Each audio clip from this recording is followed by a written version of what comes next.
movies.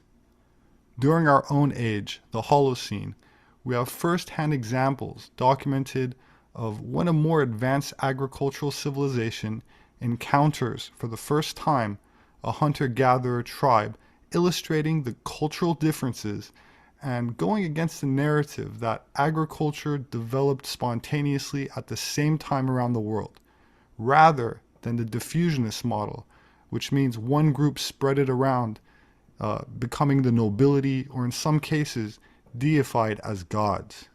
In the following clip, a native Wangku-Jonka woman who lives at Christmas Creek in Western Australia has seen many changes throughout her lifetime, but nothing so dramatic when, as a teenager, she saw a white man for the first time. I was born among the sandhills in my own country. There were no white people. We slept without blankets. All we had was a fire to keep us warm. My mother been making me chili, but now had a blanket and nappy, nothing. Yeah. Now under We wore no clothes, completely naked. baby nappy, nothing. Be a naked. You are. We used to travel around and go hunting on foot. We'd catch large iguanas, bandicoots, blue-tongued lizards, and possums. We'd eat every bit of these animals, even crush the bones and eat them too. My father and mother would both go hunting. My sister and I would stay near the camp and hunt for small lizards.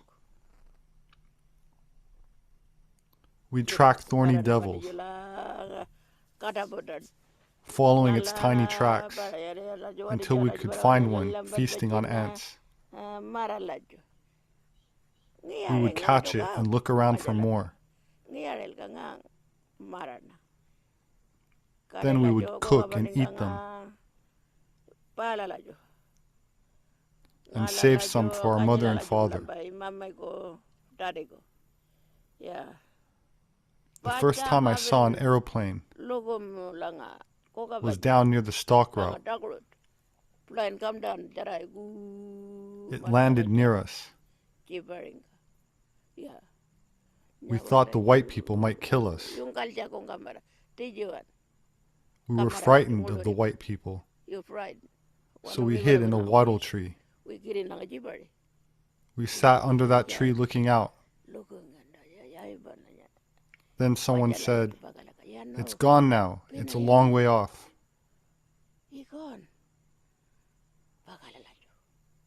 My father and mother were frightened too, afraid we might get killed. So we stayed under that tree and didn't go hunting in case the plane came back. We stayed there overnight. No food, just the bush tucker we had with us. My uncle was a stockman. He'd been all the way to Wiluna. He guided us part of the way to Balgo Mission. Then we made our own way. We had no food, so we ate bush tucker along the way. We got there and met the priest. He gave us lollies. No flour. Later on, we traded bush tucker for flour and got other things. That's where we learnt about white man's ways. We didn't know about white people before that. We don't know white people. The Catholics were good and generous. They gave us food and lollies and things because we didn't know about money. They taught us little by little until we gradually learned English and understood it. We were baptized with holy water. No more sin. It's encounters like this one that bring to life ancient legends of white gods that introduced agriculture to various parts of the world, from places like Mesoamerica and South America, all the way across the Atlantic Ocean to the Berber tribes of North Africa by Mount Atlas, and even sub-Saharan Africa, where Credo Mutwa, the 85-year-old Zulu shaman in South Africa, claims that this picture he had painted of tall, blonde-haired, blue-eyed beings had been seen by black African tribes throughout that continent long before the white Europeans arrived. Credo, the official historian of the Zulu nation, said that when the Europeans first came, the black Africans thought they were the return of these same white gods, which they called Mzungu. As a result, they called the European settlers by the same name. This was very much the same reaction as the Central American people when Cortés and his Spanish invasion party arrived in 1519, and they thought that he was the returning god Quetzalcoatl, another god described as tall, bearded, with blue eyes.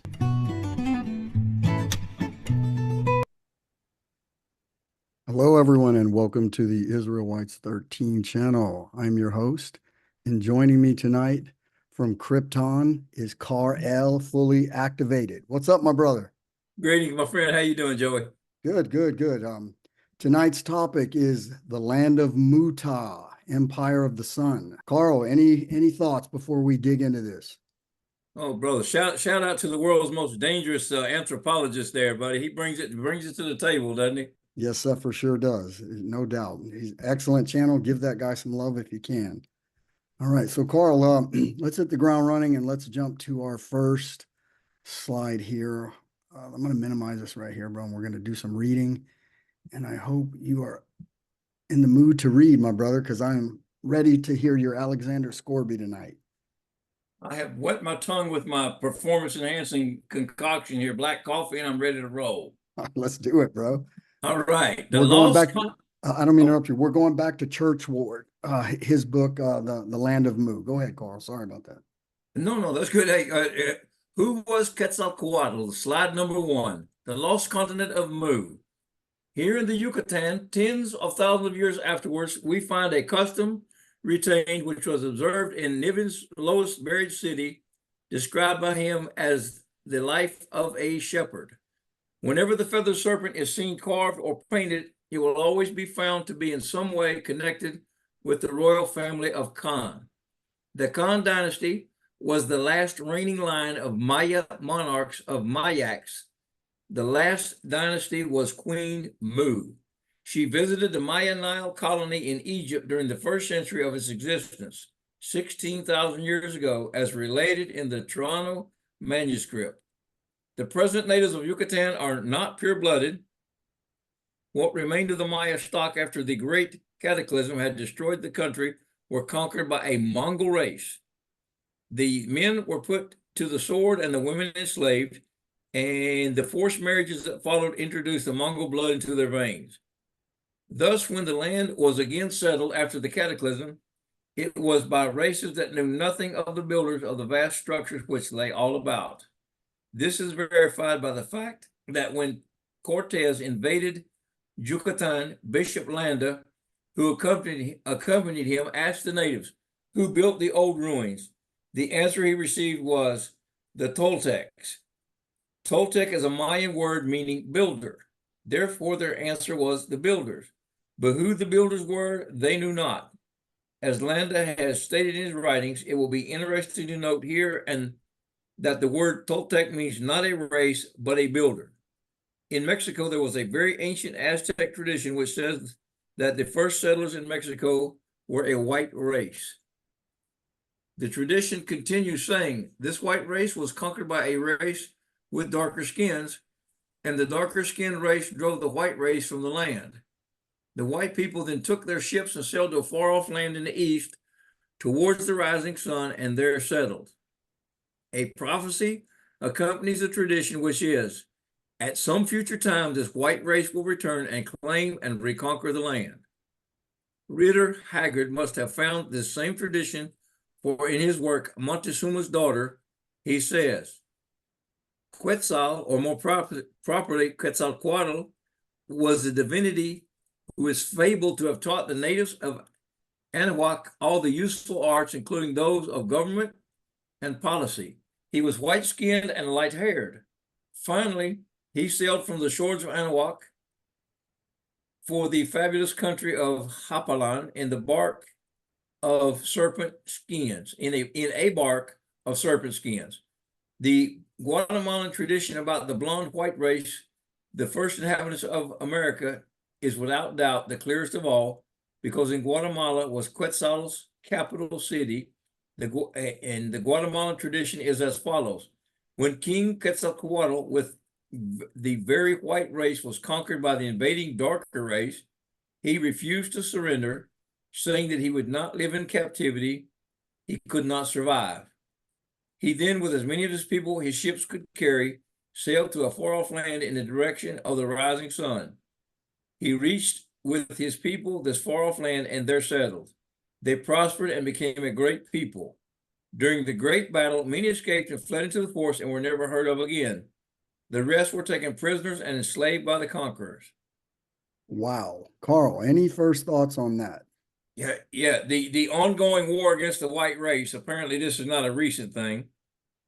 Damn, Joey, it's like every time we settle somewhere, these beings, these beasts of the field come in with the express purpose of destroying us, whether they're Mongol, Sub-Saharan, or whatever race they are. But the white race appears to be hated on this planet and is a target for everyone who is not one of us. Well said, bro. Well said. And this is just a continuation of our last show, and we're bringing to the to the mind of the viewer that history that you've been taught is not a true history. It is a fable. It is a lie. And very astutely, Mr. Churchward says right here, says something very interesting. He says the Guatemalan tradition about the blonde white race, the first inhabitants of America.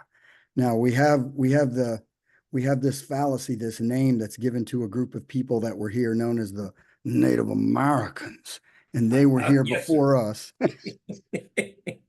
And here he's telling you, no, that there were a group of white race people that were in this entire region, which, like you and I have said 100 times, this is Atlantis. This is Adam's land, because as the ancient books say, the world was made for Adam. And all throughout the entire world, you have these groups, these enclaves, these populations of white race people that were on the earth. And here, Mr. Churchward is literally telling you that we were driven out of this region by a darker race, by a race with dark skin. The darker skin race drove the white race from the land towards the east. So he's speaking of, I guess, would be the Mexico region. And we have a video coming up that kind of explains this when they traveled east. And we have also we have skeletal remains and evidence of this white race being in the United States. Carl, any last thoughts before we go to the next two slides? Yeah, something I've been studying and come across is Cain, the first recorded murderer there. When he left and went into the land of Nod, apparently the Mongols were a group of people that he associated with and actually married into, and even to this day, they call their leaders Khans, which is a corruption of Cain. That's right. So these guys that hate us are descendants of their father, apparently. No doubt, bro. You said that perfect. All right, so let's go to the next one, because we have a lot of material to cover tonight, so we're not going to be able to stay on these as long. So, Right. Carl, you up for this one? Yes, sir. All right, go ahead. Boom. All right, let me get my. I got to get this out of the way. All right. The Quetzal today is the national bird of Guatemala. The name Quetzal is given to it in memory of their last white king, Quetzalcoatl. The bird was selected because, like King Quetzal, it cannot be made to survive in captivity. The wonderful old sacred book of the Quiches, or the Quiches, the Popol Vuh, was written in Guatemala. The Aztec tradition about the white race, like all Aztec traditions, is very much garbled and filled in with priestly myths and inventions. I will point out a few prominent inventions and additions. I say they are inventions and additions because they do not appear in any of the other dozen, at least, traditions. All, with this exception, agree with each other in all material points. These Aztec changes have been the cause of leading some of our prominent archaeologists away from the straight and narrow path of truth and reason. The Aztecs began to drift into the Mexican Valley about AD 1090, but it was not until about the year AD 1216 they made an actual settlement in the valley. The Aztecs originally formed a part of the empire of Mayax, and Kukulkan, the feathered serpent, was their symbol for the deity. It was also the symbol of the Quiches, who were their neighbors. The exact date of Quetzal's reign is unknown because he was driven out by the darker people, whom we know as Mayas. Evidence seemed to show that he lived more than 34,000 years ago. Again, other evidence would seem to point him out as belonging to one of the 11 dynasties. Whichever way it is taken, it answers my purpose, as it shows Quetzal to have lived far back beyond 16,000 years ago. One of the Aztec changes was made in the southern home before they settled in the Mexican Valley. They abandoned a symbol used for the deity and adopted the great white king Quetzal as their god. They then invented a son for him, which they called Tezcat. The said Tezcat was then made to escape with his father Quetzal. The next step was to invent a prophecy. So the prophecy was invented, which ran, Tezcat's spirit will return in the body of a white man with many soldiers. He will conquer and retake the country, putting the men to sword and enslaving the women. With this, they proceeded to all the people from the king down. Constant sacrifices were demanded to propitiate Tezcat. Human sacrifices commenced, then the priestly power was complete. The priesthood was in absolute control. The people lived in dread, for any one might be the next one called upon to stretch upon the bloody stone. At the time Cortez invaded Mexico, the Aztec human sacrifices were going on at the rate of from 30,000 to 40,000 a year, if we can believe the Spanish writers. This spark of savagery flew to all parts of the world, including Egypt, India, Phoenicia, etc. Our archaeologists have apparently found something Aztec dating 11 to 1200 AD, the period which Quetzal was made the god of the Aztecs, and have published the erroneous statement that Quetzal lived only a few hundreds of years ago. The name Quetzal is very much intertwined with the very ancient history of Mexico and Central America. Wow. Wow. Carl, first thoughts. Ooh, brother. I'm looking at this and see what I'm saying. This priestly class, they work their way in, they work their way to the top, and then they gain control. We see that repeated throughout history. The most notable one in our Bible, in our time frame with Jesus, was the Herodians, the Pharisees and the Sadducees did the same thing. These guys they go back to their father, the serpent, and they work their way into positions of authority and power in the religious community. And then what is the first thing they do? They wage war against us. Well, and they also wage psychological war. Those are great points. And what do I mean by psychological war? It tells you once this priest class, they get into power, it says their next step was to invent a prophecy. So they take the original writings of the white race people and they alter them. So here Church Ward is telling you, so the prophecy was invented, which ran, Tezcat's spirit will return in the body of a white man with many soldiers. He will conquer and retake the country, putting the men to the sword and enslaving the women. So he's telling, what this priest class is telling the darker races is the white conquerors are coming. They're going to kill your men, women, and children, and you must hate them. They're the enemies. Yes, sir. What do you think of that? This priest class coming in here and changing the text. Yes, sir. But what does it go back? Beware the lying pen of the scribe, dude. They get their skinners in it and they change it around. Nothing new under the sun. Nothing new under the No, sun. sir. So all right. So having said that, let's go to the next one. All right, Carl, let me minimize this here. Go ahead. I'll let you take this one, bro. Finish it Oh. off. All right, who was Quetzalcoatl? And we take up from the last page, it even extends to our southwestern states, Arizona and New Mexico.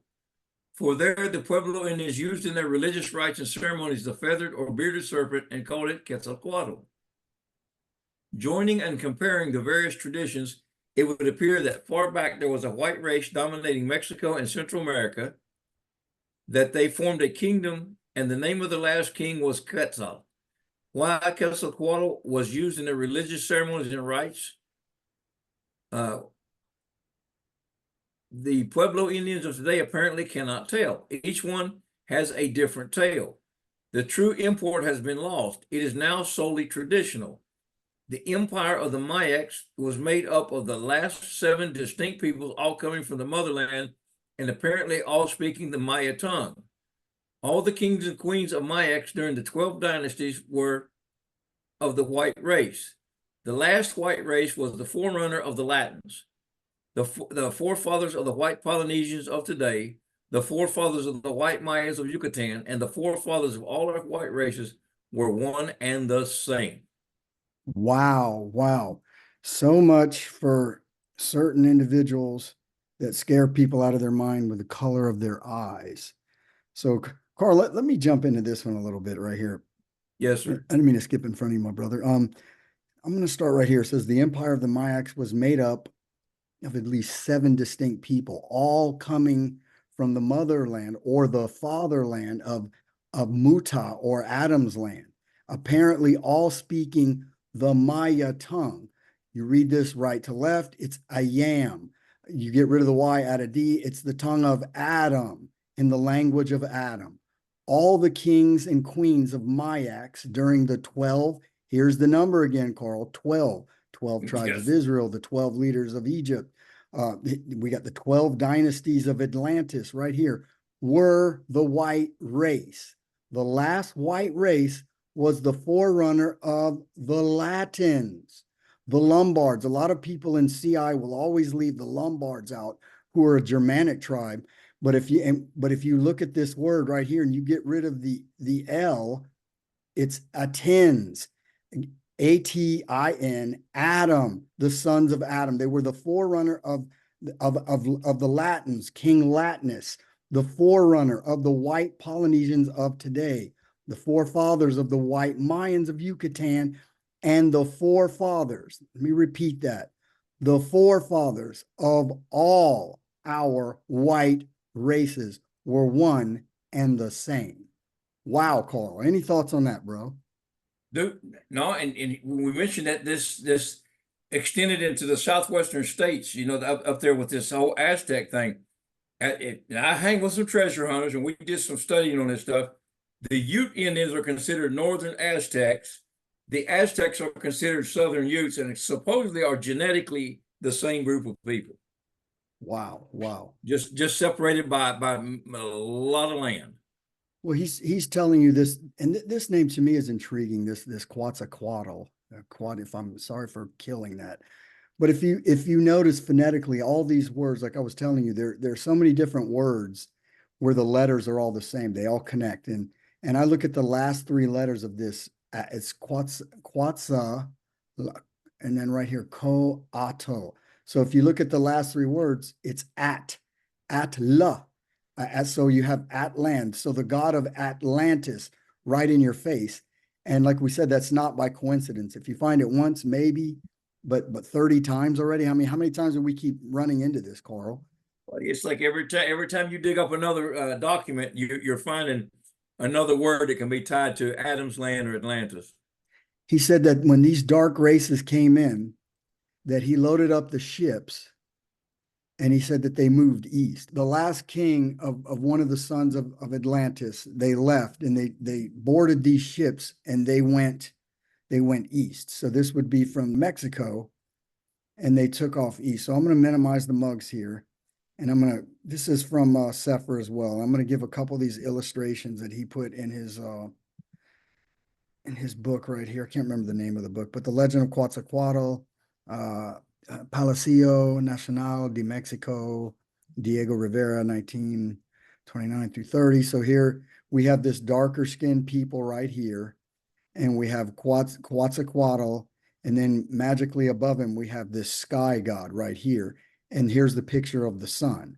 So we have the sun, the sun projection of the sun. And like Jesus says, I am the light of the world. So is that in there by coincidence?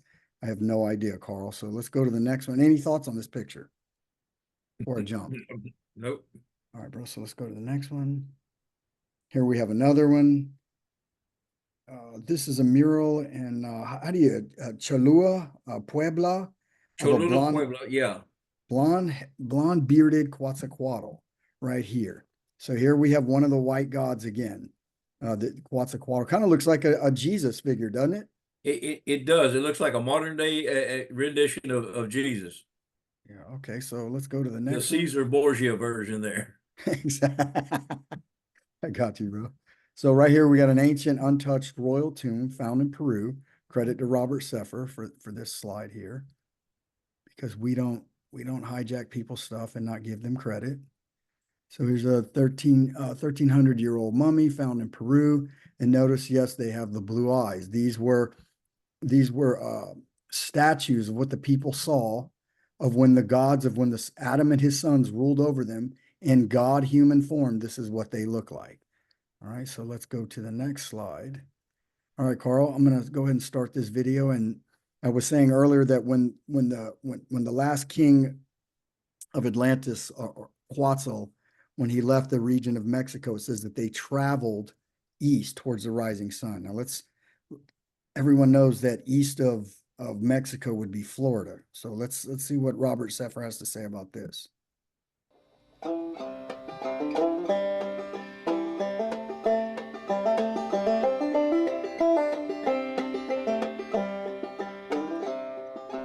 Discovered by accident in 1982, the Windover site is a burial place of early Native Americans who inhabited this region 7,000 to 8,000 years ago. The burials were places underwater in the peat of the shallow pond. This peat helped to preserve the normally perishable artifacts and human tissues. The site contains the largest skeletal sample in the New World and the oldest bottle gourd found north of Mexico, two features that add to its significance. It also includes the largest and most complex sample of early textiles in the New World, a pollen record from the end of the Pleistocene to recent eras and recovery of some of the oldest DNA from brain tissue and bone. The remarkable state of preservation has allowed archaeologists to reconstruct some of the earliest New World diets based on contents from their stomachs and on scientific analysis. The site has produced the largest and most complex textile collection ever recovered from an early Archaic period site. It also yielded a remarkable organic artifact inventory, including wood and fibers. Archaeologists from Florida State University were among those who explored the Windover site.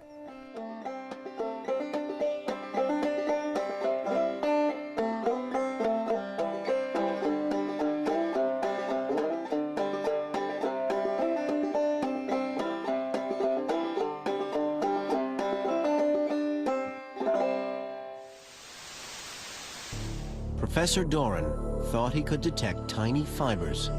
And you could see it. It was a piece of 7,000+ twine. It was, in a sense, as good as the day it was manufactured. You could see the twist, and it was obvious. This was hand-woven fabric. If Doran's hunch was right, and these mystery fibers were the remains of a textile, then this would send shockwaves through the scientific community. These threads would be the oldest fabric of any importance in America, and the only surviving proof that such ancient people could weave. Dr. Joe Lorenz of the Coriell Institute in Camden, New Jersey, is performing brand new analysis of the brain DNA, using techniques no one had access to back in the 1980s. Lorenz is re-examining sections of DNA called haplogroups in the brains of 5 Windover people. He's looking for haplogroups found only in native North Americans because finding them would corroborate all previous work. In contrast to all previous findings, Lorenz couldn't confirm the Windover people were Americans. Further investigation revealed something even more remarkable. I went back to the screen and I looked at the sequences again. The first person's DNA, it looked European. When I looked at the second one, it looked European. When I looked at the third, fourth, and fifth, they were slightly different from the first two, but they looked European.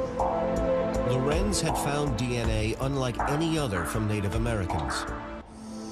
Most scientists believe that some 15,000 years ago, people walked from Asia across the landmass now covered by the Bering Straits into North America.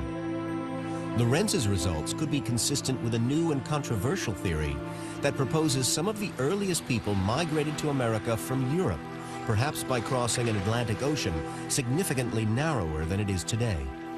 If our genetic analysis shows that these individuals really do belong to a new and previously unidentified lineage, founding lineage in the New World, it would be very big news. So the race is on to find the final proof. But for the moment, Lorenz's work has added to the mounting evidence of an early European migration.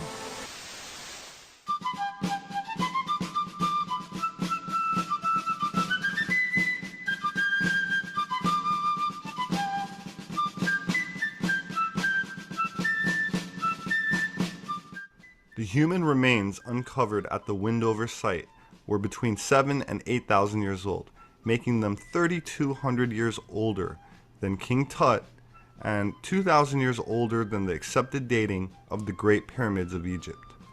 The deceased were wrapped in what archaeologists believe is the oldest existing woven fabric in the world. Nearly 200 separate, intact burials were excavated at the Windover site. With only a couple of exceptions, these bodies had been ritualistically buried and placed in the same fetal position, lying on the left sides. Their heads were pointed west, with their faces to the north. The damaged and diseased condition of some of the bones indicated that the incapacitated people of this tribe were cared for over long periods of time, even though they could not participate in activities essential to survival of the group, such as hunting and fishing. That said, the Windover site may not be that unique to the New World. A mummy 3 times older than King Tut has been discovered in the Nevada desert. It was found in 1940, about 12 miles east of the town of Fallon.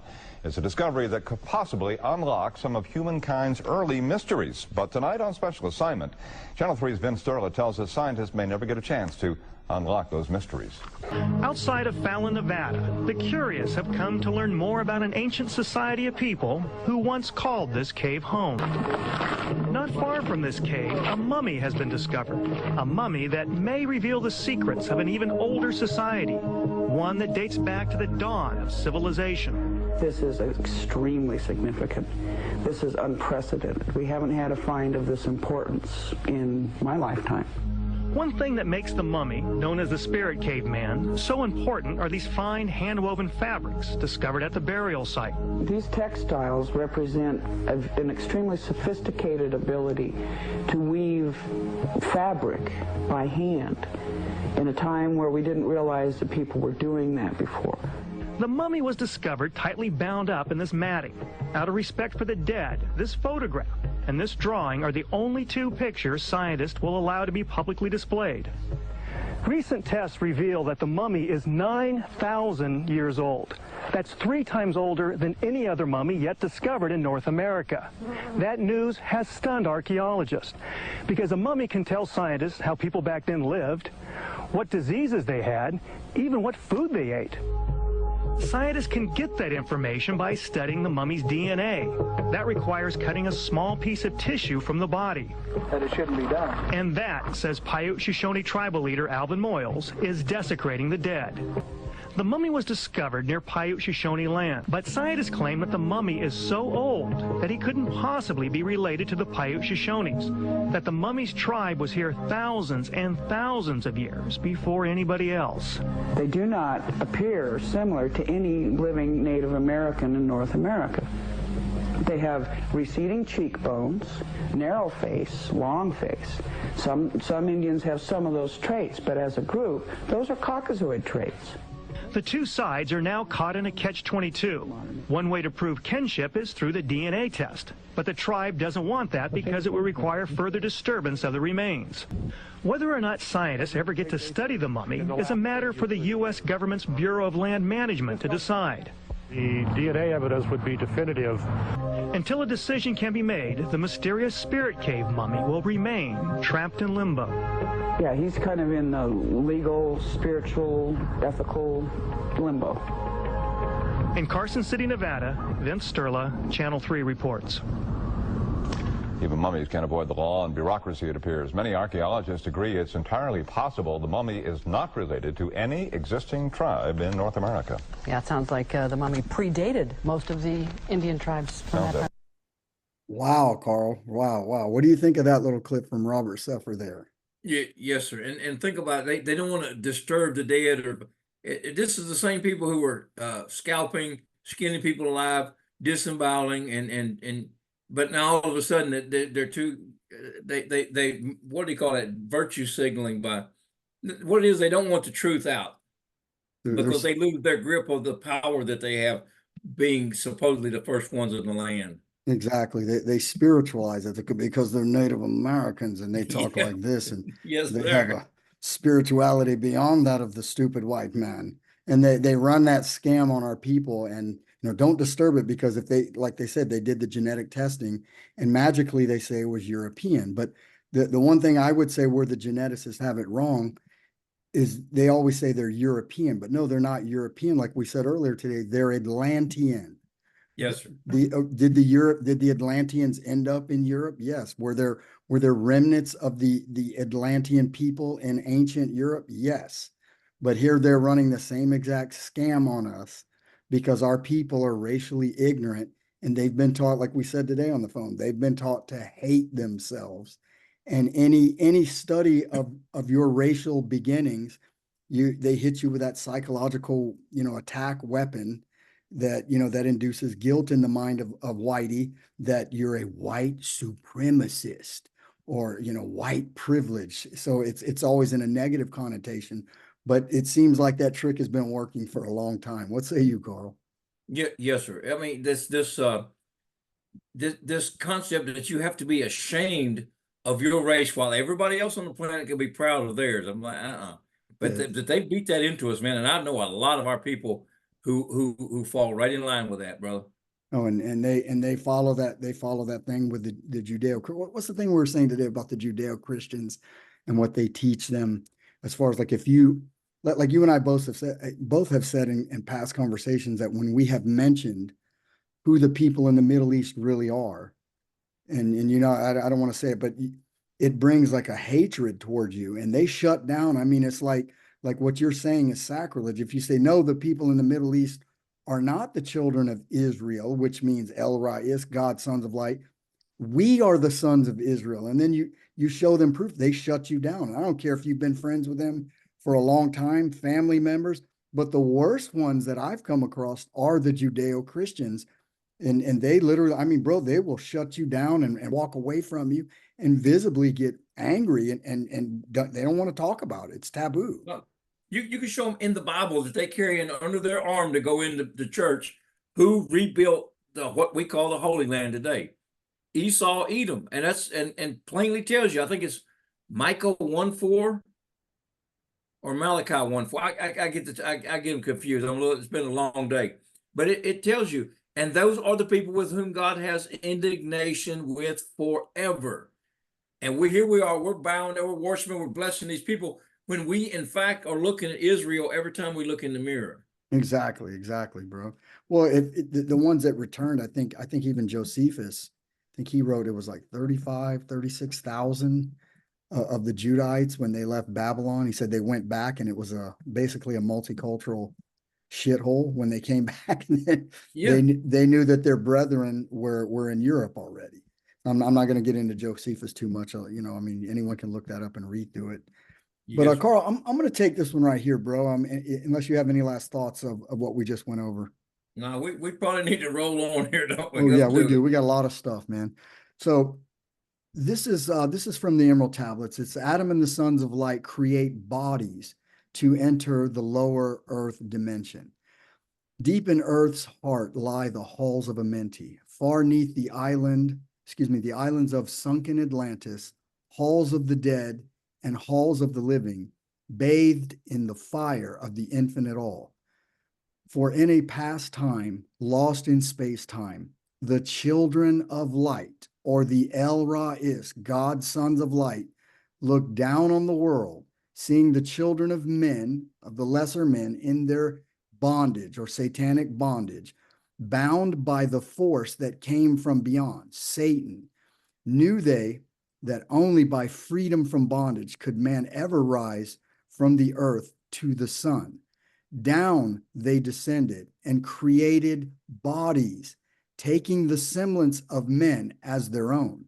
The masters of everything said after their forming, we are they who were formed from the space dust, partaking of life from the infinite all, living in the world as children of men, like and yet unlike the children of men.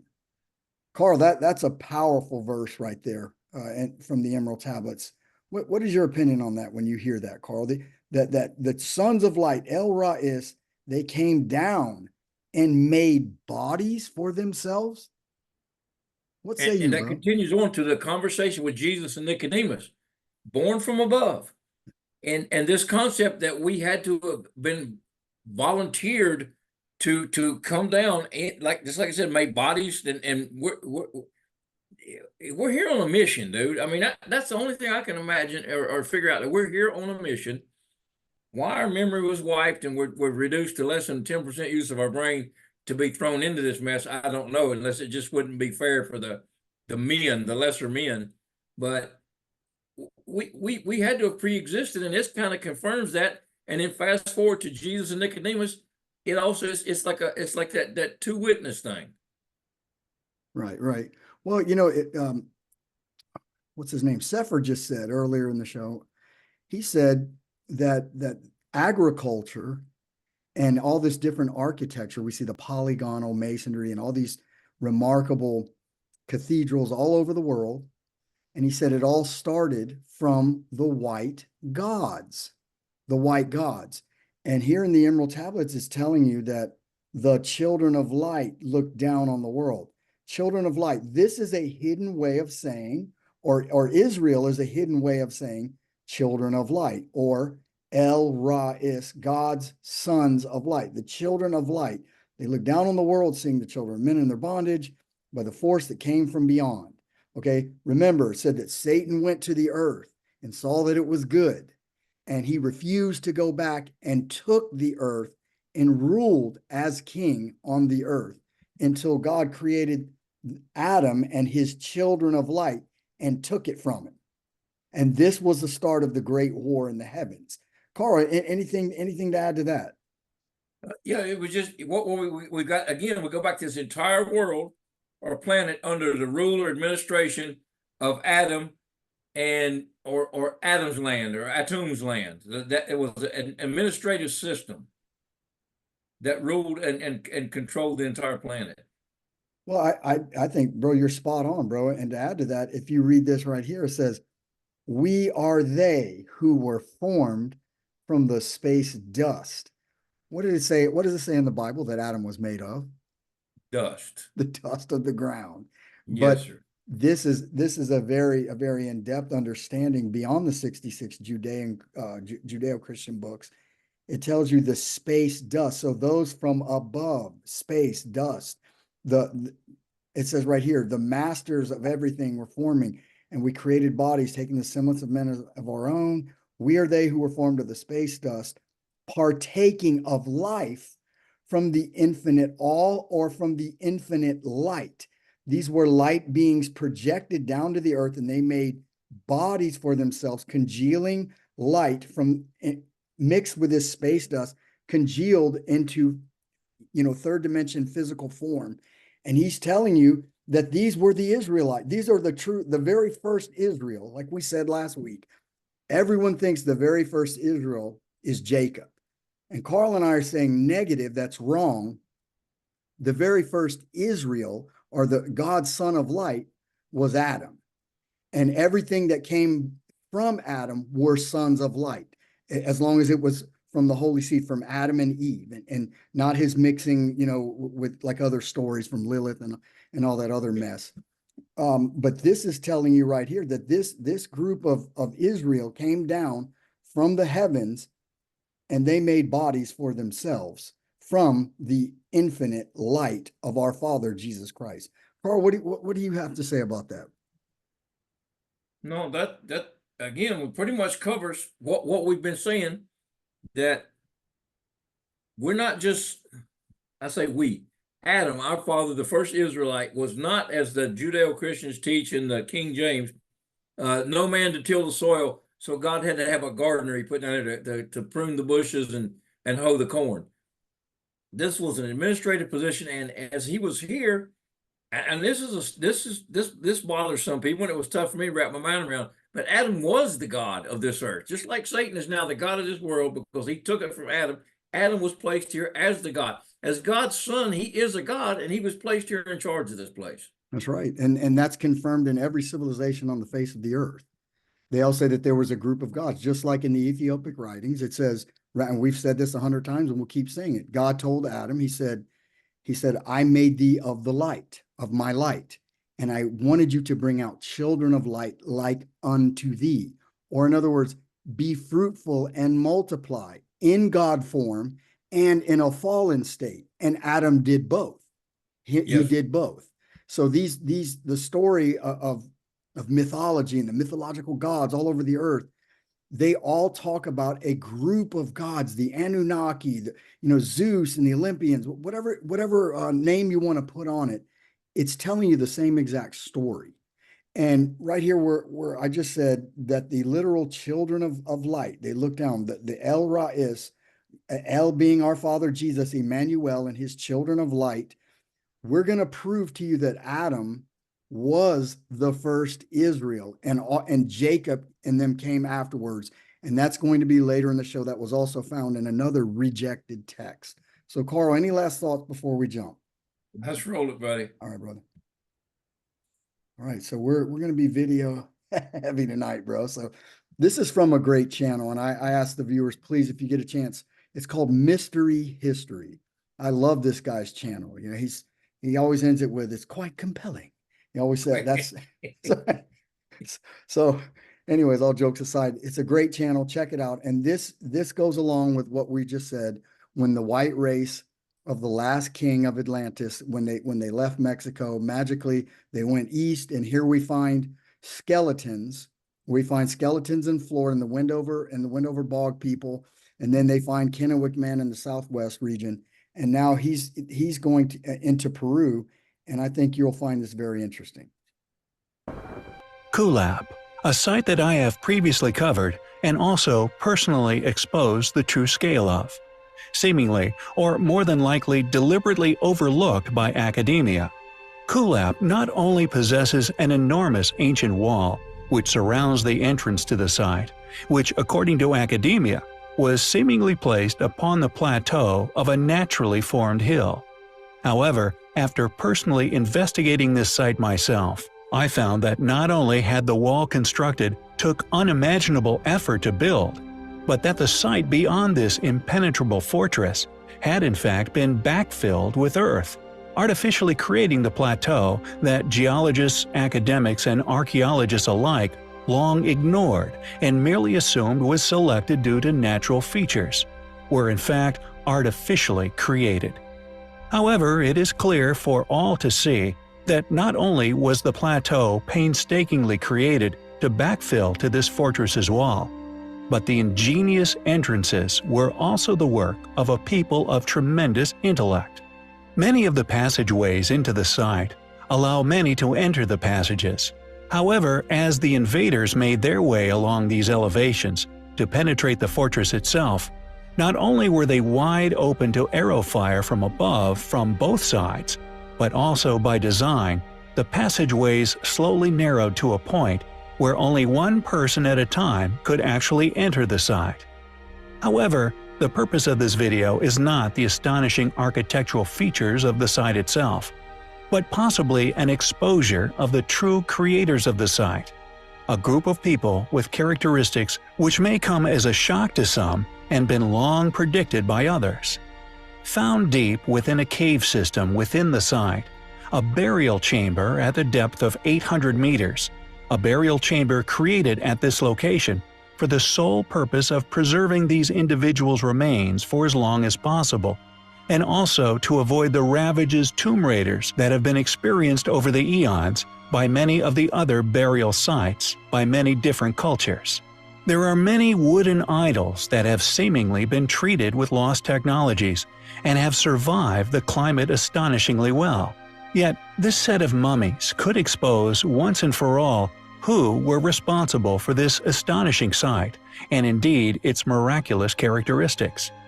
Thankfully, although much of the ancient tombs had been ravaged by robbers over the years, this absence of mummies didn't deter archaeologist Warren Church, who's worked for 19 years to save lost Pachutos and learn its secrets, seemingly successfully unraveling its innermost protected secrets, and possibly coming face to face with its original builders. They were known as the Chachapoya, or the Cloud People by the Incas, who by this stage had re-inhabited the ancient pre-Incan ruins which dot Peru, and due to the ingenious nature of the fortress, the tremendous efforts that went into building it, and the seemingly impenetrable nature of its design, the Cloud People seemingly survived all the way up until the Spanish invasion, only succumbing to the introduction of smallpox, which the Spanish seemingly brought with them. An intriguing characteristic of these enigmatic people is the fact that they left no written language, yet adorned their site with countless stone carvings of orchids, butterflies, and jaguars. According to Warren Church, for more than 500 years, the Chachapoya cut farm terraces and villages into these steep slopes. This burial chamber, found deep within the site, shows that not only did they display great respect for their dead, but that they were of European origin, white-skinned and blonde-haired, with Church apparently stating that the mummies are of the most beautiful past people he has ever witnessed. Were these mummies the remains of the original builders of this astonishing site? Or were they like the Incas, merely re-inhabitations, although how they got there, to these Peruvian hills and controllers of Kulap itself, remains a mystery. Yet white mummies of a seemingly European ancestry have been found throughout the globe. Does this suggest that the ruling force we so often postulate once existed? That many known as the Atlanteans shared their knowledge across the globe before catastrophe? Regardless of their ethnicity, we find such research by Church highly admirable, and such discoveries highly compelling. So, Carl, what say you, my brother? Brother, that was interesting. And do you see the size of some of those entranceways on that thing? Again, Exactly. our size has been reduced since Adam's fall, obviously. And we found that in the rejected text that said that Adam was a certain size, and that upon his fall, God shrank him to regular size. But I like the way this European theme keeps popping up, but this guy actually acknowledges the Atlantean roots to these people, which I like that. There's no doubt, bro. And I think that the problem with the Atlantean origin is that it's been told as mythology because they can't find the land, the certain city. But like we said before, the answer to that is in the text. It's all over the world in their written text, and it tells you that the entire world was Atlantis. And I don't want to. It's kind of a stretch to say this, but I mean, was the Earth called the Earth back then? Was it called Adam's land? I mean, it's just throwing the question out there. I'm not saying that that's 100%, but I find it interesting though that as we go through these different civilizations, Here we got, like Church Ward told you, the people in Peru and all this Mexico and all these different regions. He's telling you that they were a white race. And now we find the Wendover Bog people in Florida. We find the Kennewick man, the Spirit Cave man. We find these mummies here in Peru that were white, blonde hair, blue-eyed mummies. And I mean, you know, when does it become solid proof of what we're saying, that the white race are the literal descendants of Adam, the son of God, and literally making us sons of God? Carl, any thoughts on that? Yeah, and just something just hit me, like the word Atlantis would just be the kingdom of Adam, which was not just one city, and again spread across the planet, the plane that we call the Earth. Bro, that's a great point, bro. And if let me back up. And if you go to this, if you go to the Emerald Tablets again, I'm going to go over this again, not to be redundant, but I'm going somewhere with it. The children of light looked down on the world, seeing the children of men in their bondage, bound by the force, came from beyond. Knew they that only by freedom from bondage could man ever rise from the earth to the sun. Down they descended and created bodies. Be fruitful, O Adam, and multiply. I brought thee out of my light, and I will for you to bring out children of light like unto thee. Well, I tell you that all the whites that they're finding are not from Europe. It's not European descent, it's Atlantean descent. They were in the land of Muta, known as Mu. They were in the Pacific. They were in the Atlantic, Adam's Ocean, Atlantic Ocean. We were all over the world, every country and when Atlantis went down, these sons of light were in flesh bodies. And he's telling you right here that we're they who were formed from the space dust. And God took the dust and blew the breath of life in the nostrils of Adam, not man, but Adam man, partaking of the life from the infinite light, living in the world, not living on a certain continent, but living in the world as children of men. So you look at us, you think, oh, we're just regular people. And Thoth is telling you, no, they're like the children of men, yet unlike the children of men, because they have the infinite all right here, the infinite light of our Father, Emmanuel, God with us. Carl, any thoughts on that little rant? Yeah, just I think Church Ward, we covered this before, that they've taken Adamkind and mankind and just combined the two, which is really not the way it should be, but they've just left it at that. They want that for whatever reason.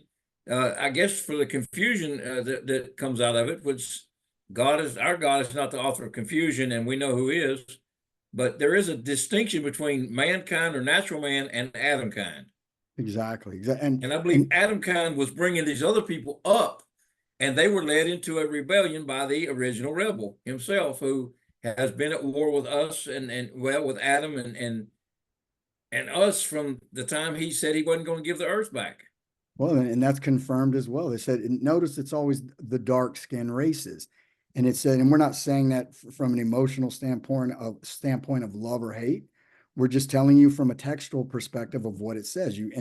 If you read the Ethiopic texts that are in Africa, it tells you, the books of Adam and Eve, it tells you, look at this devil who said of himself that he is God.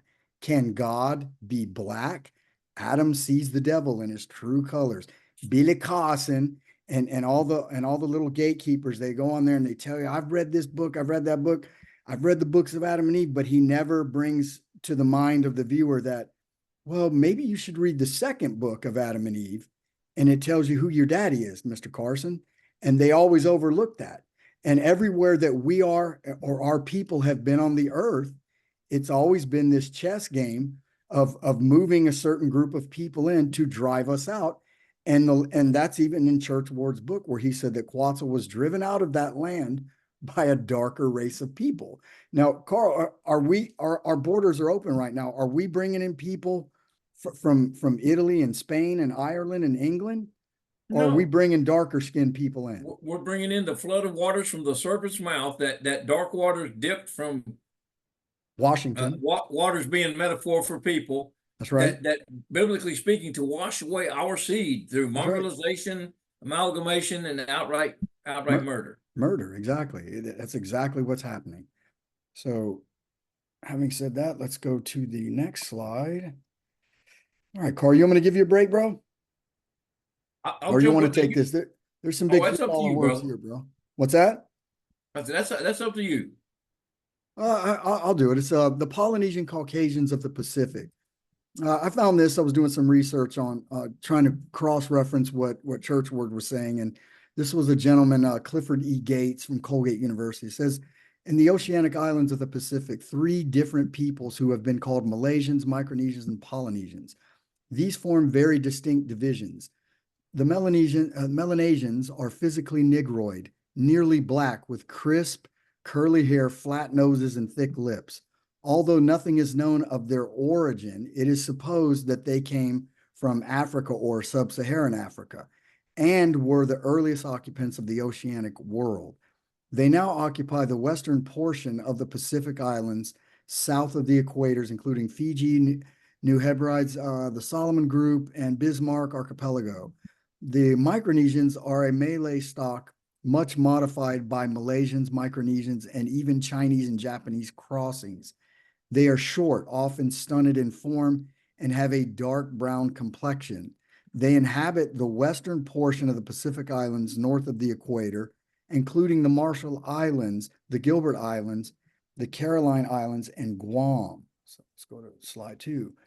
The Polynesians represent a branch of the Caucasian race who migrated in a remote period, possibly in the Neolithic age. Okay, so let me stop there and just give a little thought on that. When Atlantis fell and Adam was thrown out, and Jesus came to him and told him, he gave him the first covenant of the 5.5 days, 5,500 years. Isn't that, Carl, you've said astutely on many occasions that is when modern day agriculture and architecture and everything jump started around that time period, around the Neolithic age? Yeah, magically just turned on all at once, like it was just downloaded into the population. Exactly, and that's also confirmed by what we read in the legends from Churchward about the other people that have legends of the white gods teaching them certain things, and that's exactly what the Emerald Tablet said when they were teaching the lesser men agriculture and how to build houses and take care of themselves, that it came from the white gods. So having said that, let me continue. It says, from the Neolithic age, from the Asiatic mainland, they have a distinct European or they have a distinct Atlantean cast of features, have a brown hair or olive complexion. Remember, it said 7 types of white race people came from Atlantis. That's what he said. That's what Churchward said. And he said that these were the forefathers of the Latins or the Attins or the children of Atum. So it says olive skin, olive complexion, and are the physical superiors even of the Europeans. They inhabit all the eastern groups of the islands, both north and south of the equator, including Hawaiian, Marquesans, Society Cook, Tonga, and the Solomon Islands. The Micronesians, few in number, are inhabiting a relative small area of Oceanica, have been of little interest to other peoples. The Malaysians, black and savage with a history of horror after horror, have been repellent to explorers and remain in a darkness comparable to the darkness of Central Africa. But the Polynesians have cast a charm over the civilized world. They are perhaps the handsomest people. Let me see, kind of lost my place. The men average 6 feet in height, are strongly muscled, free from fat, swift in action, graceful in response.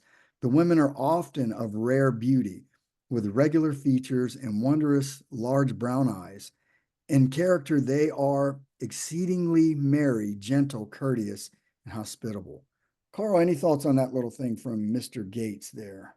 Yes, sir. I want you to take a look at Melanesians. What's the root word in Melanesian? Melanated. There you go, dude. And look There what you look what the fruit of that tree brings forth.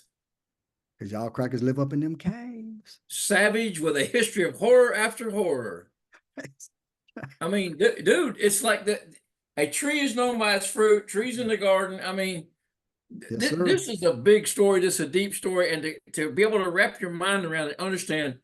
At no point were we ever all the same. We didn't all come from Adam. We didn't all come from Eve.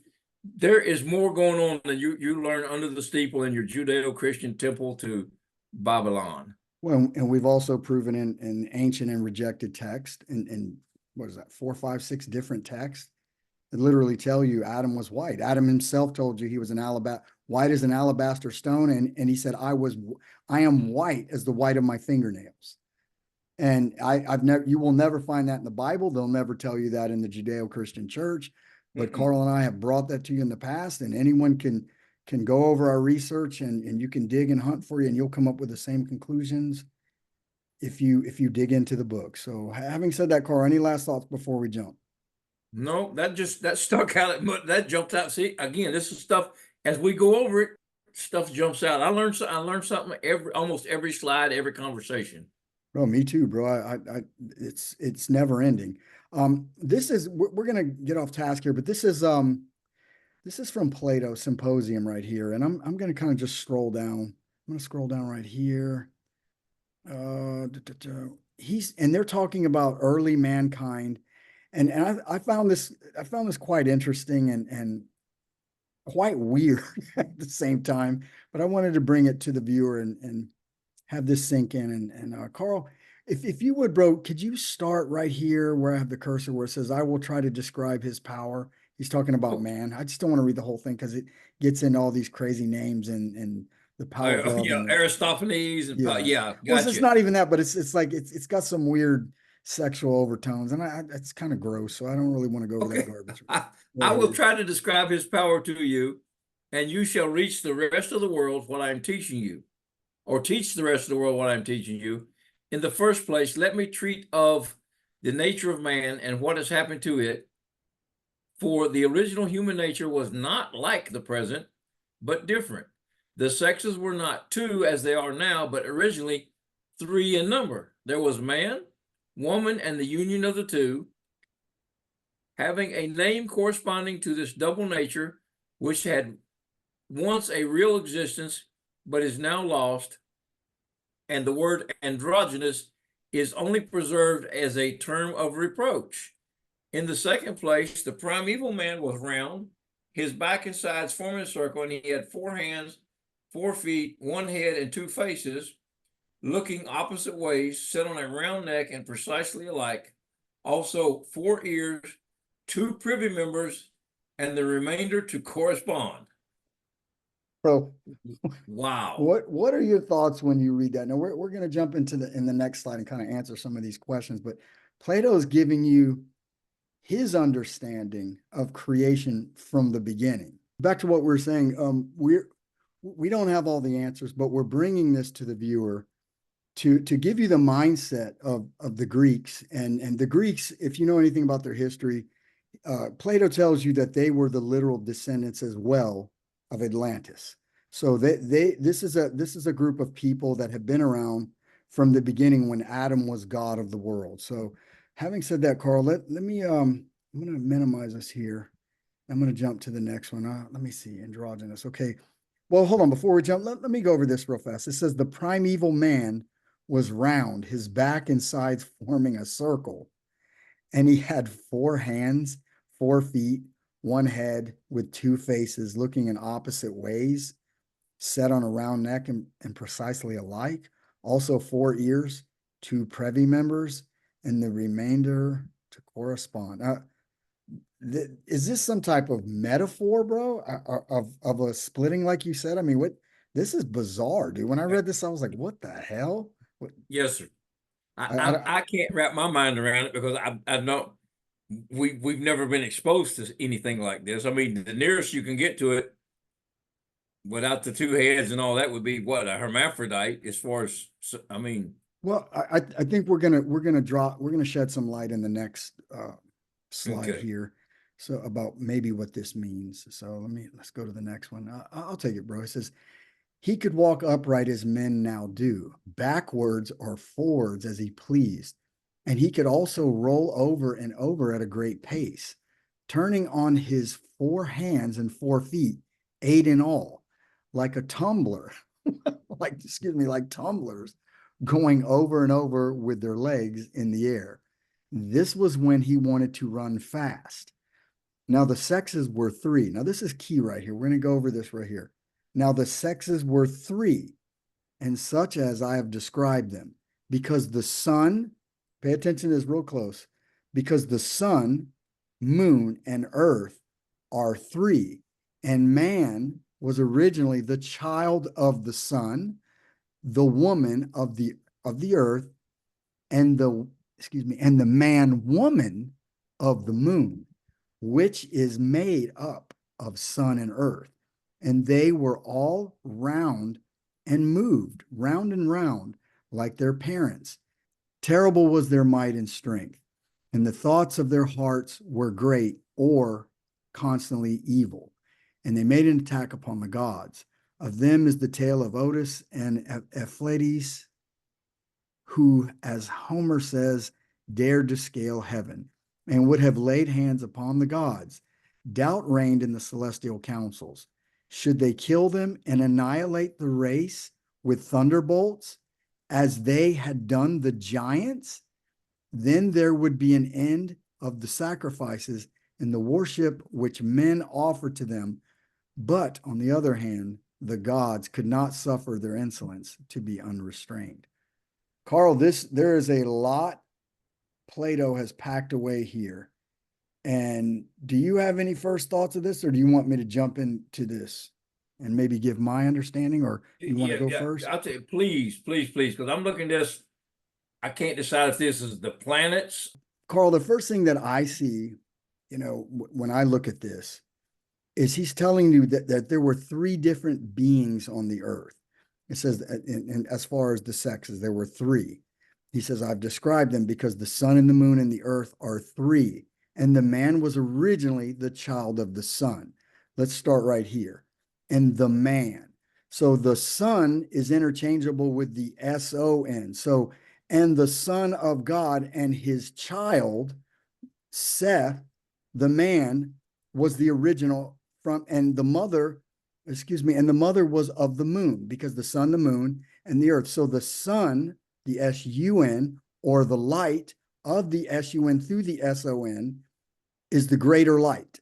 The lesser light is the feminine. So this is the male, and the moon is the feminine, the lesser of the 2 lights. So this is Adam and Eve and the earth dust, and Adam was made of the dust. These are gods that came from above. Gods El Ra'is, the sons of light, came from above and made bodies for themselves. Okay, man was originally the child of the sun. So Seth was originally the child of Adam, the woman in the earth. And the man-woman, the hermaphrodite, the androgynous monster, he was of the moon, so of Eve. But here Plato doesn't tell you who the father is of the moon, okay, or of the child of this androgynous child of the moon, woman of the moon. So it says that she gave birth to a man-woman. So this is telling you that this is Cain. This is the son of the devil. Let me skip ahead one. This is the son of here, Baphomet, the goat of Mendes, the androgynous goat god. Right here, you have Satan right here. Here you have his phallus. Here you have the breast of a woman, as above, projected down below, with his hoofs. This monster right here, he is the father of this awful looking creature, this Cain, the father of the Cainites. And Plato is telling you point blank, it says that the son, the original man or the original child of Adam, was Seth. And then the woman of the earth, what does this mean, the woman of the earth? Well, this means if Adam came from the dust of the earth and she was taken from the sun, she would be made of the dust as well. So this is Eve of the earth. And then she produced this creature, a man, woman of the moon. So that he puts this in there, the moon, and this is to hide the truth from you. Or this is only for people with eyes to see and ears to hear. And I hate to say that, I'm not being arrogant saying this, but this is exactly what it means. It says the woman of the moon, the man, woman of the moon. In other words, Eve produced this creature. This was the sin of Eve laying with the devil. He says, if you lay with me, then you will be, your eyes will be open and you will be of a God.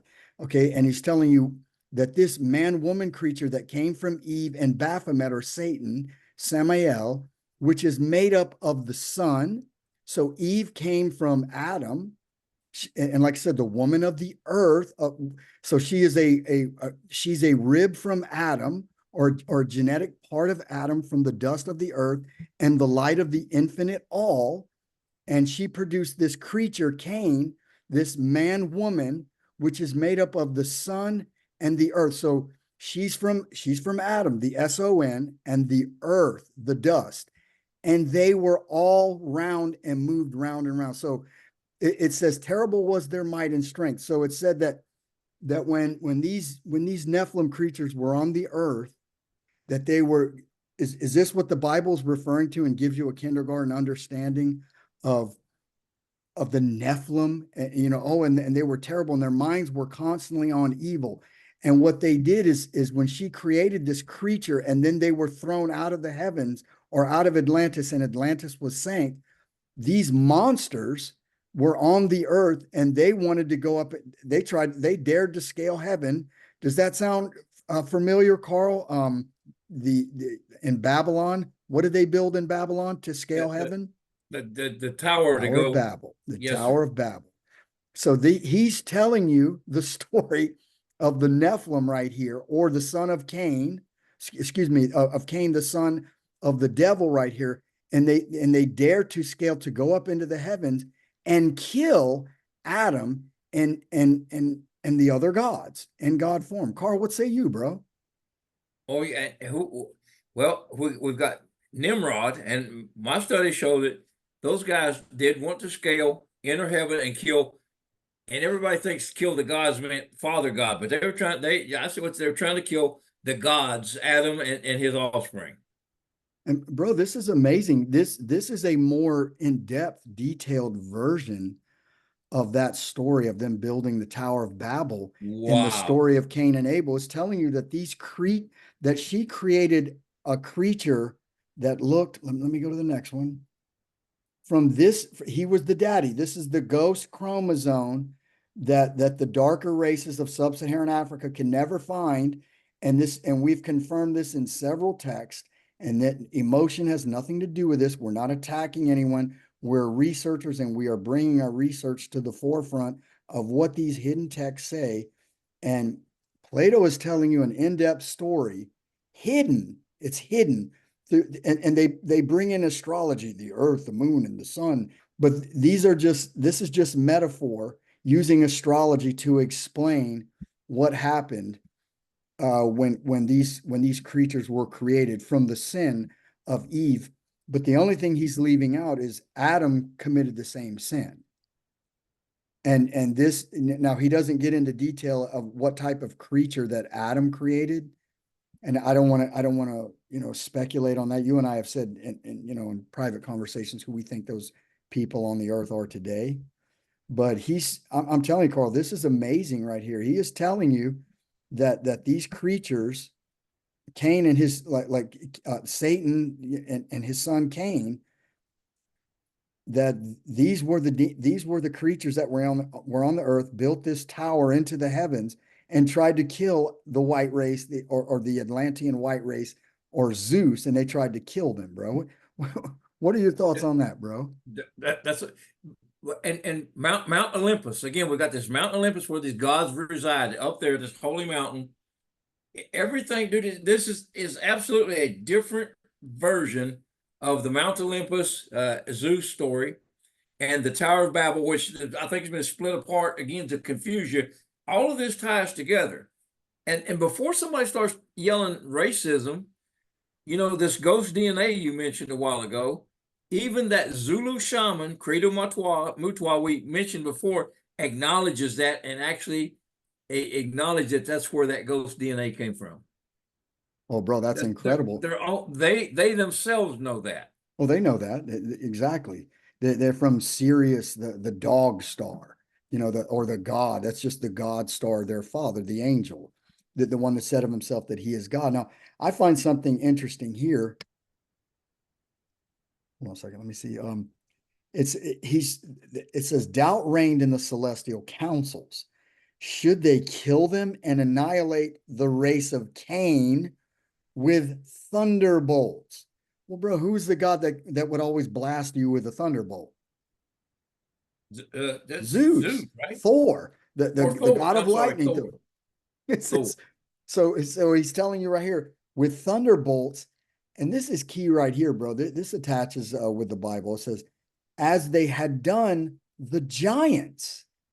So here we have two different groups of beings that were brought into existence that was against the law of the Most High God, our Father, Jesus. And they're telling you that they killed this group of giants off. Now, could this giants be in the beginning of Genesis where it says, and the sons of God saw the daughters of men, which is a mistranslation. And you and I have covered this in the past, the sons of God, which were the children of Jared living on the island of Unal. And they were living on this island and they saw the daughters of Cain. And Enoch told them, do not go down from this holy mountain and do not have sexual, relations, intercourse with the children of Cain because if you do, you will no longer be the sons of God, but the sons of the devil. In other words, their offspring would be the giants. Is that what Plato is saying here, Carl? And Joey, this is interesting. They're trying to decide whether or not to wipe these guys out. And the reason they don't, I find that interesting. The gods did not want there to be an end to the sacrifices and worship which men offered to them. They didn't want that to end. So I'm just throwing that out there as a thought, but obviously there was a group of these giants. Now, if the sons of God were on this holy mountain and these were the literal offspring of Adam, which you and I have read in the Ethiopic text and another text, and you had just said earlier that Adam we read this, Adam in his original form, he was how many cubits? He was like 80 feet tall, 50 feet tall, some say 120 feet tall. And in the architecture around the world, we've got these ancient megalithic sites and these buildings all over the United States that have these 20, 30-foot doorways, like in Petra, I think you were saying you can't even reach the steps. Yeah, we talked about that today. Yeah, exactly. So here we have a group of giants. Could these giants be the Nephilim? Is this what Plato is describing? Carl, in your opinion, what do you think? Would be because it would have to be because this was a group that was wiped out because they were such an abomination. They were killed because what they were doing, they were consuming all the production of man on the planet, and then they started turning against each other. You had bigger giants eating the smaller races all the way down to eating man. Exactly. So, yeah, that would be Nephilim behavior. I'll put it that way. Exactly, bro. That's a great point there. So, all right. So, having said that, Carl, any last thoughts before we jump to the other one? No, dude, this is, man, there's a lot right there. And that one slide, there's a lot to unpack. I'm still, my head spinning on this one. Yeah, bro, I'm telling you, Plato was definitely a deep thinker, bro. There's no doubt about it. You can't take anything away from that guy. Okay, so here's Mr. Y chromosome ghost DNA here. All right, let's go to all right. I'll take this, Carl. It says, at last, after a good deal of reflection, Zeus discovered a way. He said, I have a plan. So let me back up to what I just said. Why did God spare Cain? And this, I think, explains it. And this androgynous creature that was created, this, I don't know, being with two arms, if that's even accurate or if that's metaphor, I have no idea. But it sounds to me that our Father is a loving God, and he gives all creation, all life a chance. That's what it sounds like to me. So Zeus, or Adam, says, at last, after a good deal of reflection, Zeus discovered a way. He said, I have a plan which will humble their pride and improve their manners. Men shall continue to exist, but I will cut them in two, and then they will be diminished in strength and increased in numbers. So in other words, this third class, this third weirdo class of Cainites, it's saying that Adam split them in half. So we're talking about genetic manipulation here beyond a scale of anything I've ever heard before. So he's telling you, he says, let me see, I kind of lost my place, but I will cut them in two, and they will be diminished in strength and increase in numbers. This will have the advantage of making them more profitable to us. They shall walk upright on two legs. And if they continue insolent and will not be quiet, I will split them again, and they shall hop about on a single leg. He spoke and cut men in two, like a sorb apple, which is halved for pickling, or as you might divide an egg with a hair. And as he cut them one after another, he bade Apollo, another son of God, or son of Adam, he bade Apollo, give the face and the half of the neck a turn, in order that the man might contemplate the section of himself. He would thus learn a lesson of humility. Apollo was also bidden to heal their wounds and compose their forms. So he gave a turn to the face and pulled the skin from the sides all over that which in our language is called the belly, like the purses which draw in, and he made one mouth at the center, which fastened in a knot, the same which is called the navel. He also molded the breast and took out most of the wrinkles, much as a shoemaker might smooth leather upon a last. He left a few, however, in the region of the belly and navel, as a memorial of the primeval state. Carl, what say you, bro, on that? Well, first thing, I'm just thankful that we were split in half and took on this form. That sounded like at one time we were some weird son of a guns running around this planet, dude. I don't think that this pertains to us. I think he's talking about the Cainites. So he made them look like us. Like he gave them a regular figure, because remember, this was a weird being from a fallen angel and the literal daughter of God, evil daughter of God through Adam. So we're talking about God and fallen angel, and that was the sin. That was the sin, mixing God's DNA with a lower rank angel, like Satan said. He gave the 5 I wills, and the only way to achieve those 5 I wills was to upgrade his DNA.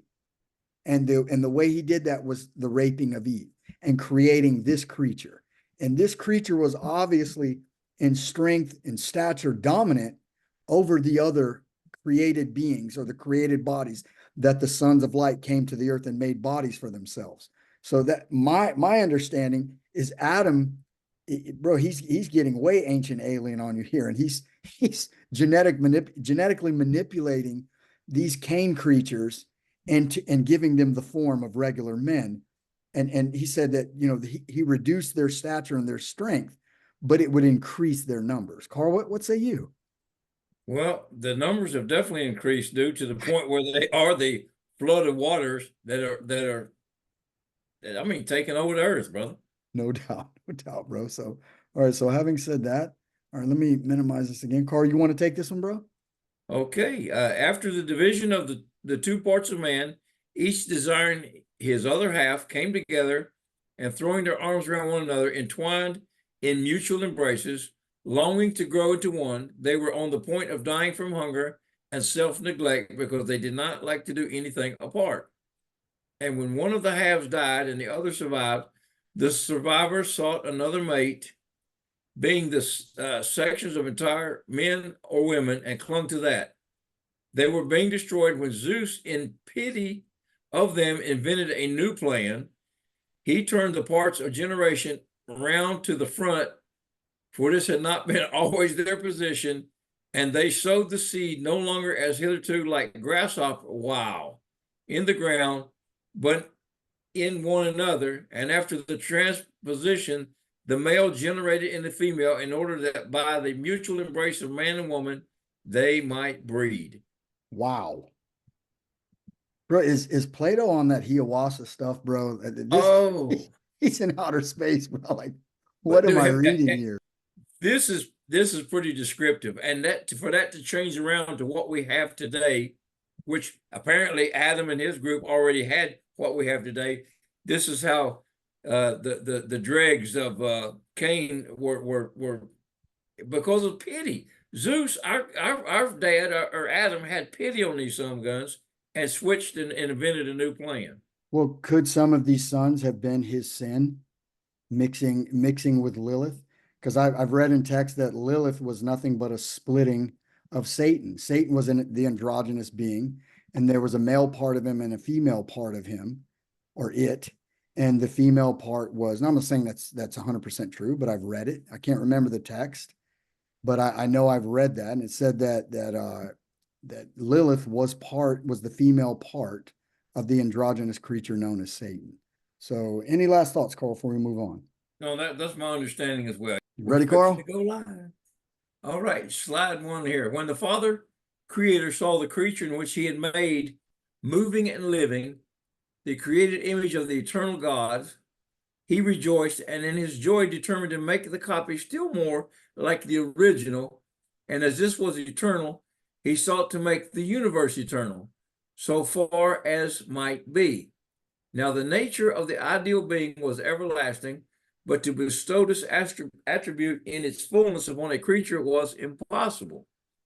Wherefore he resolved to have a moving image of eternity, and when he set in order the heaven, he made this image eternal, but moving according to number, while eternity itself rests in unity, and this image we call time. For there were no days and nights and months and years before the heaven was created. But when he constructed the heaven, he created them also. They are all part of time, and the past and the future are created species of time, which we unconsciously but wrongly transfer to the eternal essence.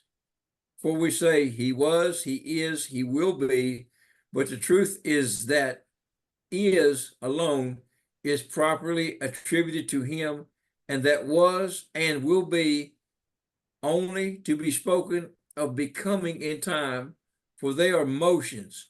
But that which is immovably the same cannot become older or younger by time, nor ever did or has become, or hereafter will be older or younger, nor is subject at all to any of these states which affect moving and sensible things, of which generation is the cause. Okay. Dude. So let me back up. That was pretty deep, Carl. Any thoughts on that? Yeah, I'm just thinking, is heaven was, it looks to me like heaven was created as a timepiece to mark time, like a giant clock.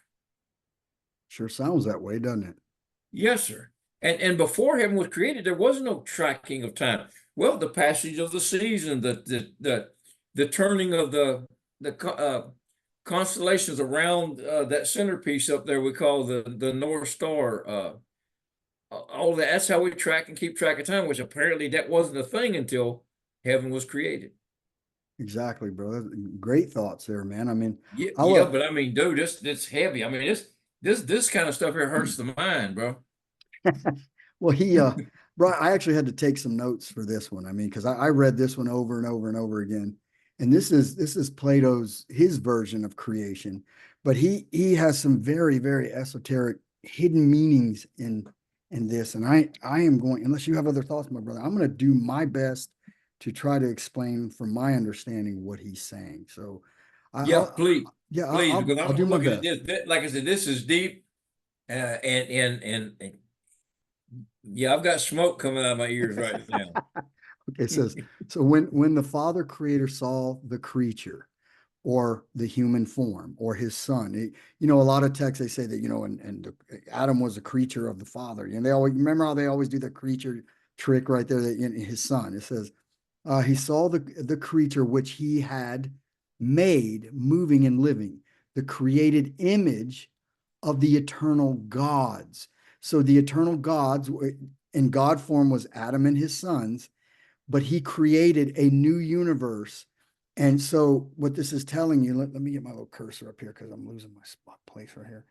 It says the created image of the eternal gods. So the Bible tells you in the book of Genesis that Adam, or it says the man was made in the image of God. Plato is kind of going to the next level and telling you what that means. Now, did the Bible copy Plato, or did Plato copy the Bible? Some say the Bible copied Plato, but that's up for debate. And I'm not going to get into that rabbit trail. So he says, the created image of the eternal God. So in other words, we just read in the Emerald Tablets that the sons of light, the El Ra'is, God's sons of light, came to the earth. So this earth, a projected matrix that we live in. You and I did an incredible series on that. Carl and I did a lot of work. We put a lot of work into that. And if anyone hadn't seen that, please go through the Saturn series, and it explains a lot of this.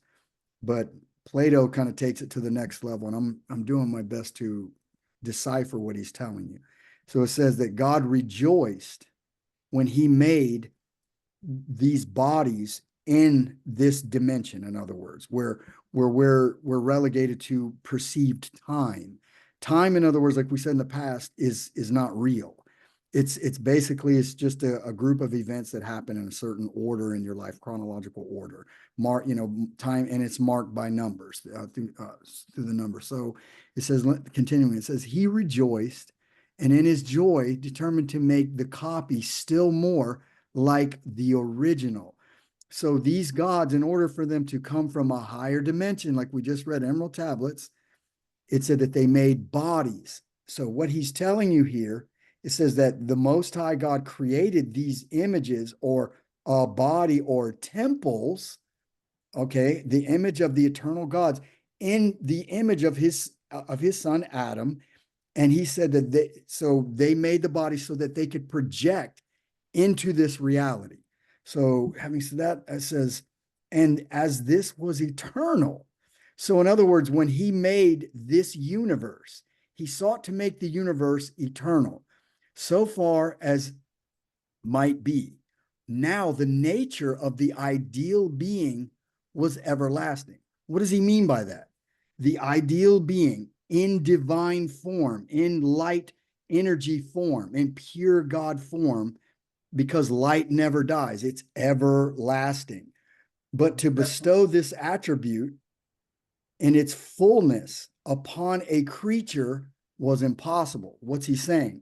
To bestow this divine light being from a higher dimension into this created projection is impossible. So in other words, this earth, this matrix, has its own set of physics. And to be a pure being, an ideal being of pure light, which light never dies, it's everlasting because it's from the Father. He's the Alpha and Omega. To come to the earth, they could not make a being that could house this light energy for a certain amount of time. Like our Father said, at first when Adam was thrown out, he said that they lived, 930 years. You got Methuselah lived, and so on and so forth until it went down to 120 years. So he's saying, wherefore he resolved, the Most High resolved to have a moving image of eternity. Wow, that's kind of deep, a moving image. So this moving image, in other words, it means to bestow light from a higher realm into a lower realm. So when he set, it says that, let me start again. It says, wherefore he resolved to have a moving image. So a moving image is a what? It's a hologram, a holographic projection. And in this holographic projection, our Father and God and his God technology, he can send his sons of light, his El Ra'is, from a higher dimension down to a lower dimension. So they have moving images. So their light being can live in this earth for a certain allotted amount of time. And after a while, the body dies, and then the light goes back to source. And he's telling you that this image of eternity, and when he set in order the heavens, he made this image eternal, but moving according to number. What does that mean? He's telling you that through recycling through the halls of Amenti, that we live eternally in this three-dimensional projection matrix from the higher realms to the lower realms. But he says right here, the nature of the ideal being, or the nature of a light being, was everlasting. But they could not live everlasting in a flesh body in this dimension according to the laws of physics that God created. So in order to counteract that, he created an image eternal, but moving according to number. Number means, like Thal said, I've been reincarnated or recycled 10 times 1,000. So in other words, through the act of sexual procreation, the seed of life or of light for Adamic men, women, and children are in the man. The man procreates with the Adamic woman, and actually creates, let me back up, and creates his eternal image of light through the recreation of recycled bodies in numbers throughout the time cycles, while eternity itself rests in unity. And this image we call time. Okay, so they're telling you time is an illusion, and the images live in this time, and they experience life through certain events in a chronological order, and they call these lifespans through different cycles of time. For there were no days and nights and months and years before the heaven was created. So our Father created this entire universe, spoke it into existence as a way to send his sons of light into a new world and to experience this life. Is it to work out the evil of these these created light beings, or these begotten light beings, and that through life and this everlasting chain of life, like forging the hardest steel through the hottest fires. My Uncle Tom used to always tell me. I mean, is that possible? Could be. That's what it seems like to me, what he's saying. But when he constructed the heaven, he created them also. So in other words, the image that he created here in the beginning, he said when he saw the creature, or the image of the gods, of his son Adam in human form, when he created them, it says they were all part. Let me see. When he created them, he constructed the heavens. They're connected. Our projection bodies are connected to this reality. And that's why, like we did in the past, we said it from the 12 pyramids of Thoth. They tell you there are pyramids below and above, but the ones that you can see, the ones in the physical world all over the earth, under the oceans, but you cannot see the ones in a higher dimension pointing down, connected to each one of these pyramids, these projection pyramids on the earth. You can't see those. But through that projection, this image or body or temple that was created by our Father for his sons of light to inhabit, says he created them also. They are all parts of time, and the past and future are created species of time. Wow, that's kind of deep. A species of time. Carl, what do you make of that? A species of time? Okay, past and future. Brother, I'm saying, okay, this is what I'm getting. That we've got different ages. You've got different ages of cycles is what I'm getting out of this. He split this eternity up into ages or cycles, and it seems to be ongoing. I mean, what I'm getting is when one age ends, another one begins. And I don't even think there's ever going to be an end to the cycles. Now that we're seeing this, everybody's talking about the end of this Earth age, but this Earth age ends, another one's going to begin, and we are eternal as far as our light, but we're projected into a physical body that cannot endure the entire age. Exactly. So we keep this recycling thing going on.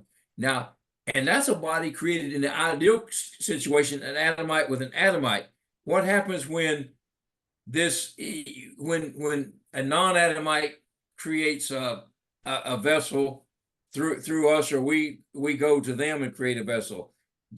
That's what I'm saying we're running into. I think the light projection would be cut off, though. I mean, that's according to the sin. I mean, now what happens to that light projection? Does it go back and get recycled and hopefully thrown into a fit body, or does it end? I mean, that's my question right now. Well, it seems that way, bro. But bro, those are great thoughts, dude. There's no doubt. I mean, that was beautiful. I'm going to go ahead and just read off the notes real quick. I have these things here. It took me a while to write these up. So, in other words, ideal being in divine form, light never dies. It is of the Father to bestow light from a higher realm to light down to the third dimension. It is impossible. Different physics in the third dimension than from the fifth dimension. Moving image equals different bodies projected from higher to lower dimensions, as above, so below. Image, let me see, image accounts to numbers, different bodies in different time cycles. So I kind of said that. To bestow light to a flesh creature is impossible in this dimension, in the fifth dimension or in the third dimension. Human bodies are connected to time cycles. So that's what he means, these moving images or these temples.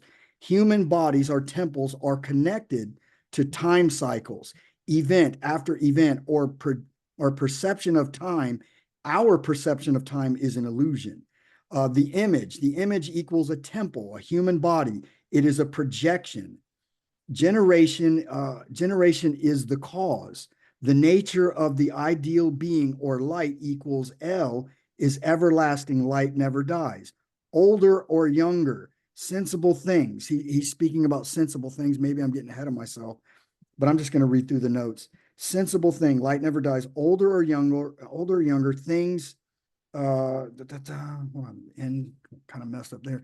In the third dimension by human senses, generation is the cause or the creation. So let me finish this little jibber jabber. There was a little side notes that I took when I was trying to dissect this thing. So it says right here, for there were no days and nights and months and years before the heaven was created. So time is an illusion in the higher dimensions. We've said that in the past shows. But when he constructed the heaven, he created them also. He created these, in other words, the physics of this earth or time that we perceive. They are all parts of time, and the past and the future are created species of time. So the past and the future, and from the higher dimensions, you see everything at once. In the third dimension, you can only, that the old saying, take it day by day, brother. Well, that's, in a sense, that's what this is saying. In the third dimension, that's time, taking it day by day. It says now our Father can see the past and the future. And he said they're created species of time. And in other words, they're created bodies, a species of human bodies that experience time, which we unconsciously but wrongly transfer to the eternal essence. They're talking about our perception of God. For we say that he was, so we are attaching a higher dimensional being, what Plato's telling you. We're trying with a third dimensional mindset, trying to understand a higher dimensional being. And Plato's kind of nicely telling you, you can't do it. So it says that we transfer to the eternal essence, for we say that he was, he is, he will be. But so in other words, these are all different points of time. But the truth is that is alone is properly attributed to him. So in other words, he is all in creation manifest from the light. Jesus says, pick up a stone, Gospel of Thomas, or pick up a stone and there I am. Split a piece of wood, there I am. Is he talking about micro Jesus? No, he's talking about light pixels from the atoms of light, pixels of light congealed into physical form, being bodies, trees, or the very reality that we experience here in this third density that we live in. So moving on, he says, He is, he was. Truth is that he is alone. So he is the light of the world attributed to him, and that was and will be only to be spoken of becoming in time. So we only experience the was, the was, the is, and the will be, because we live it, like I just said, time is an illusion. And we live this through events, through chronological time, like you wake up, you go to sleep, wake up, go to sleep, over and over. And everything that happens within that 24-hour period is what we perceive as time. But he's telling you is the key word. Is the eternal all that time was created by. So he's outside of that. That time is nothing to him. It's a creation for these images that he created for us in third density here. So it says, only to be spoken of time, for they are motions, but that which is immovably the same cannot become older or younger by time, nor ever did or has become or hereafter will be older or younger, nor is subject at all to any of those states which affect moving and sensible things, and of which generation is the cause. So what is he saying here? He's telling you that all these things, older or younger, are only experienced by God's sons of light in the third dimension earth matrix. He says, in other words, the sons of light who came from above and made bodies for themselves, as it's saying right here, the Father Creator saw the creature, or the body image that he had made moving and living, and he wanted more of those. Why? So he could send his sons of light to the earth, because this is telling you, it says, but that only which is immovably the same cannot become older or younger. Immovably, or in other words, the ideal being never growing old, or a being of light. Light never dies. It is of the infinite all, or from is, or he is, he will be, he is all, the Alpha and the Omega. And we, the sons of light, are not subject to any of those states in a higher dimension of our light being existence. As Paul said, in the twinkling of an eye, we will all be changed back to our glorified bodies. So, Carl, I know that was a long-winded rant. Anything that you would like to add to that, my brother? What comes to mind, the Bible verse, give no thought for tomorrow. When we say immovably the same cannot become older or younger by time, we fast forward. I think it was Jesus who said, give no thought to tomorrow, for sufficient to the day is the evil thereof. In other words, you got enough crap to worry about. That's the is part. This is right here and now. That's all that really matters. Wow. The future, not that's down the line. Tomorrow we don't even have to worry about that stuff. So we exist. We exist now. Damn, cracker. Yeah, buddy. Yes, sir. Holy cow, dude! This is some deep stuff. But this is Plato deep. And then you get into the New Testament, and Jesus himself is telling you, give no thought for that future thing, because it doesn't even affect us. And that's, dude, I find myself worrying about tomorrow a lot of times, and like I said, don't even think about it. And another thing he said that was interesting, he said that's, and I'm paraphrasing the verse, he says, say things as though they will be. And do you know what verse I'm talking about? I could look it up. Yeah, I know what you're saying. Things as they, not things as they are, but I know what you're saying. In other words, your word has power in this projected matrix, is what he's telling you. And bro, this is so far beyond the 5th grade level King James version. And I am not attacking the Bible. I'm just saying it's written at a very low level. And I'm not saying that I'm some, shaman floating in a cloud. I just, when I hear this compared to what the Bible says, the Bible is like a kindergarten metaphor of creation, and Plato is just breaking it down like beyond Mr. Spock here, bro. I mean, this is insane, dude. I had to read this for a while, and I kept going back over it, cross-referencing with in my mind with other texts that I knew. And it made sense to me, but I mean, if you only read the 66 books, you have nothing to cross-reference this to, and this sounds like gibberish. Yes, sir. And dude, that's my biggest fight, I think, with these mainstream guys is the 66 book. And they use that 66 book. I think I use that phrase. I think you coined it. I mean, you're the first one I ever heard say it. Rabbinical mind prison, and they use your limited knowledge to forge a prison cell, and those bars are forged out of your strongest fears. The way they control you and keep you bound up. When you get out of those 66 books and understand that God and Adam and these guys wrote a whole lot more information that we're supposed to have access to. Like you said, our spoken word is supposed to have power. If you don't believe that, of course you don't have any power in your spoken word. But the very Bible, power of life and death is in the tongue. Let he that loves to eat thereof, which is a fancy way of saying you can speak your own existence, your own fate, or project what's going to happen in the future. No doubt, bro. No doubt. I mean, I'm telling you, bro, this Plato is so deep when you read this.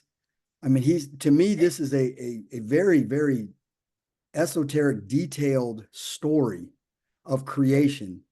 Think about how far they've gotten us away from this level of thinking. Greek philosophy, this level of thinking. It's all mythology. Let's get back to this. Let's take and just chew on this stuff and try to expand this mind that God gave us. Exactly, bro. And that's what we're doing. That's what we're doing. We're just asking questions, and we're seeking our Father's face. We're, like I said, we're not messiahs, and we don't want to control people, and we're not CI masters who are going to sit there and tell you who's whiter than white. You know, I mean, we are literally seeking the face of our Father through wisdom and knowledge that has been hidden from us, and that's pretty much the mission, in my opinion. So, any other thoughts? Go we ahead. Can't be afraid of this wisdom and knowledge. That's what they do. The 66 book pounding pulpit pounders try to steer you away from this by fear and intimidation to keep you out of this, because heaven forbid you learn more than what they know from the pulpit. And that's what happens. We transcend the need for them guys in the 501c3 tax exempt corporation to tell you what the Bible says with their interpretation. Don't need that when we got the Holy Spirit. Once we're reading and studying, the Holy Spirit will reveal a lot to you. And he is our teacher, no doubt, bro. No doubt, Yes, man. So having said that, bro, let's jump to the next one. Yes, sir. I'm sorry I get on. No, you're good, bro. And we're gonna get hold on, let me minimize this again. This is off my little short thing on my channel. So we're gonna talk about the Anunnaki, the Atlantean white race of Adam, and the shining ones. So let's deviate here. According to some accounts, the Tuatha original name was the Tua de Anu, the tribe of Anu, or Danu. Linguists are very intrigued by this because this encodes the name of Anu, the high god of the Anunnaki for whom they are formed. And it suggests that perhaps the Tuatha are the descendants of the Anunnaki. Wow, bro. Wow. There we go. The Anunnaki and their father is Anu. Now this is we're backtracking here because in our God series we actually had slides left over and we never got to finish them. So I threw these things in here, and it's basically confirming what we've been saying. Now, who are the Anunnaki? Who are these gods of Ireland? And Carl, I'm gonna let you take this one, my brother. Okay, the word Tuatha comes from the old Irish word Tuat, meaning people or tribe. The word De means gods or goddesses, and Danan or Danan comes from the even older Proto-Celtic word meaning earth. The closest translation would be the group of gods who live on earth. Wow. Whoa. Okay, and you've got the word broken down. Danan equals Adan equals Adam. We've covered that, and again, here's that Adam is showing up again in yet another word. So the meaning of Tuatha De Danann, tribe of gods and goddesses of Adam. It's exactly what it means, bro. Hidden in plain sight. Yes. And if you look at these words right here, it's always a word scramble. Because I mean, the very language we speak, like you and I said in the past, is a form of Hebrew reversed. So our Father, when he hid us in the field, I think, I think this was done on purpose to hide us from the world, because like you said, everywhere we are, we're driven out by the triple S people that come after us. Yes, and sir. and magically we just read the Emerald Tablets of Thoth, and it talks about the El Ra-Is, the God sons of light coming down. And if you look all over the earth, they're always, no, Atlantis is in Ireland. No, it's in Japan. No, it was here in Mu, and it's everywhere. In certain regions, but no one has ever, that I've heard, has put it together. No, it was the entire world. And these, and like we just read right here, I'm going to back up. I can back up. Hold on a second. I keep saying an administration, but it was a government under Adam. Oh, no doubt. The whole world was his. And Yes, I sir. think that's in Haggadah. I think I said Zohar, but I think it's in the Haggadah where it says, and the whole world was made for Adam. It Yes, says sir. the whole world was made for Adam. And here he said the meaning was the God's sons and daughters. It says when the Father created the human projection, human just means Amun. It means son, it means Amun, son of God. You scratch the H out, you get that N at the end of human, and you put it in front of the word, and you read it right to left, and it's Amun, Amun kind, Adam kind. So he's telling you right here that these gods, it says, moving in limit, and created images of the eternal gods of his sons Adam in God form, and he rejoiced and is determined to make the copy still more like the original. So these copies of these fit extension bodies in this projected reality, our Father made a lot of them be fruitful and multiply, so that his sons and daughters from the heavens, his El Ra-Is, could inhabit this third dimension. And I say that would be part of the Lord's Prayer. Our Father in heaven, hallowed be thy name, thy kingdom come, thy will be done on earth as it is in heaven. And here this connects exactly with what we just read from Plato, the Tuatha De Danann, tribes of gods and goddesses of Adam. Carl, any thoughts? Yeah, this whole human thing, I think when you break it down like that, but I've heard it taught before by Cuck-a-Doodle-Doo himself, that hue part meant, skin color, melanin in the skin. No, and wrong. Again, That's another what you've rabbinical done here, hoax. you've just blown that out of the water. Well, I'm not saying that's his thought or whatever, who's ever thought, but that's a rabbinical hoax pushed by the melanated people. Hue. I mean, different words, they might have different applications or different definitions, but in the original form, when you re-scramble that word, human, or it like I said, you get rid of the H, you get that N, boop, and it's Amun. That's what it Yes. means, Amun kind. So let's move on to the next one. Let me see what we got here, bro. All right, so I'm going to reduce this again. I'll take this one, Carl. Let me see. All right. The Dagda. Who is the father of the gods of Ireland? Who is Dagda? The Dagda. One of the Tuatha De Danann, the Dagda is portrayed as a father figure, king, and druid. He is associated with fertility, agriculture, manliness, and strength, as well as magic, druidity, and wisdom. He can control life and death, the weather and the crops, as well as time and the seasons. Chief leader of the gods. Description: tales depict the Dagda as a figure of immense power. He is said to own a magic staff, kind of like what Moses had, or club or hammer like Thor has, or mace, or like Baal had, and we're going to touch on Baal, what it really means, club or mace, which could kill 9 men with one blow. But with the handle, he could return the slain to life. It was called Lorg Mor, the great staff club mace, or Lorg Anfade, the staff club mace of wrath. Bro, does that not literally attach to all the gods that we went over in the God series? They all have the same weaponry. It's Yes, sir. just different names. And we're going to break down. Carl, any thoughts on this? Because we're going to break this down. You know, his name is in here, and we're going to unveil what this name Dagda means. Carl, any thoughts? Yeah, we're led to believe, again, mainstream Christianity, that druids or druidry is a ancient form of witchcraft. Exactly. Well, bro, hold on, before I jump, you just gave me a great idea. If you look at this, it's telling you right here, he can control life and death. Does that not sound like what we just read in Plato, where he said that he took these cane creatures with two heads and two sets of everything, and he split them like an apple with a hair? Yes, sir. And he's also known as the god of weather and agriculture. Here we have that agriculture again that came from those white supremacists here, bro. So yes, sir. So again, go ahead. That white supremacy thing again, like you said, we're not walking around claiming that.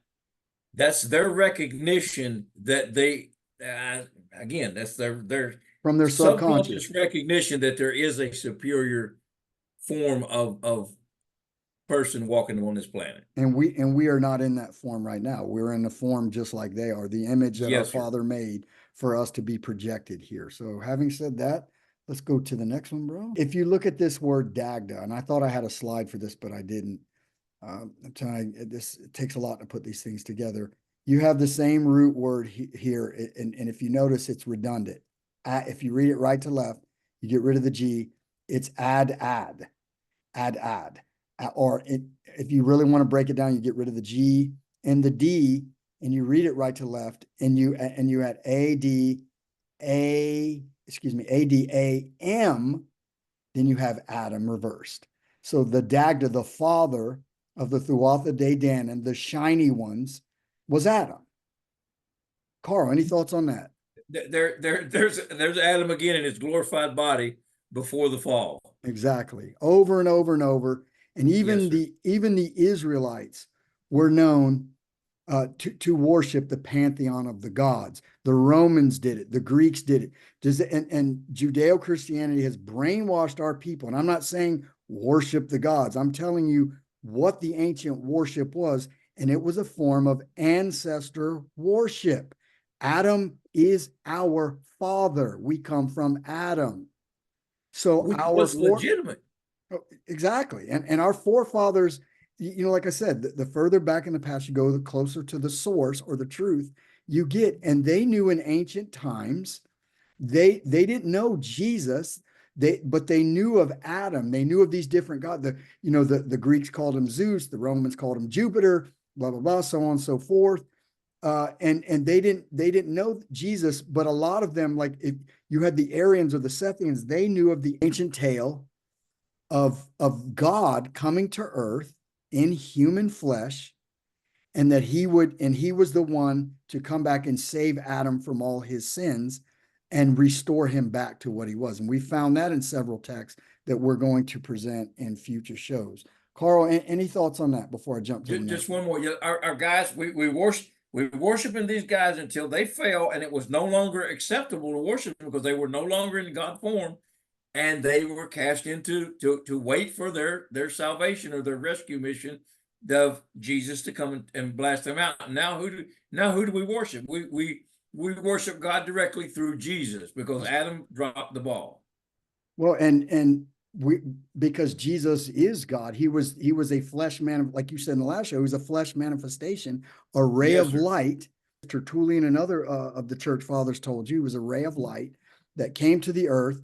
And there were two successive failures running the earth, first from Satan, and then taken from him, given to Adam, and then Satan caused Adam to fall. The earth was taken from Adam in God form. That's why you go all over the earth and you see these megalithic sites, and where there's still actually there's still these huge monolithic stones that weigh tons and tons, and we can't even pick them up with modern day machinery, cranes, you name it.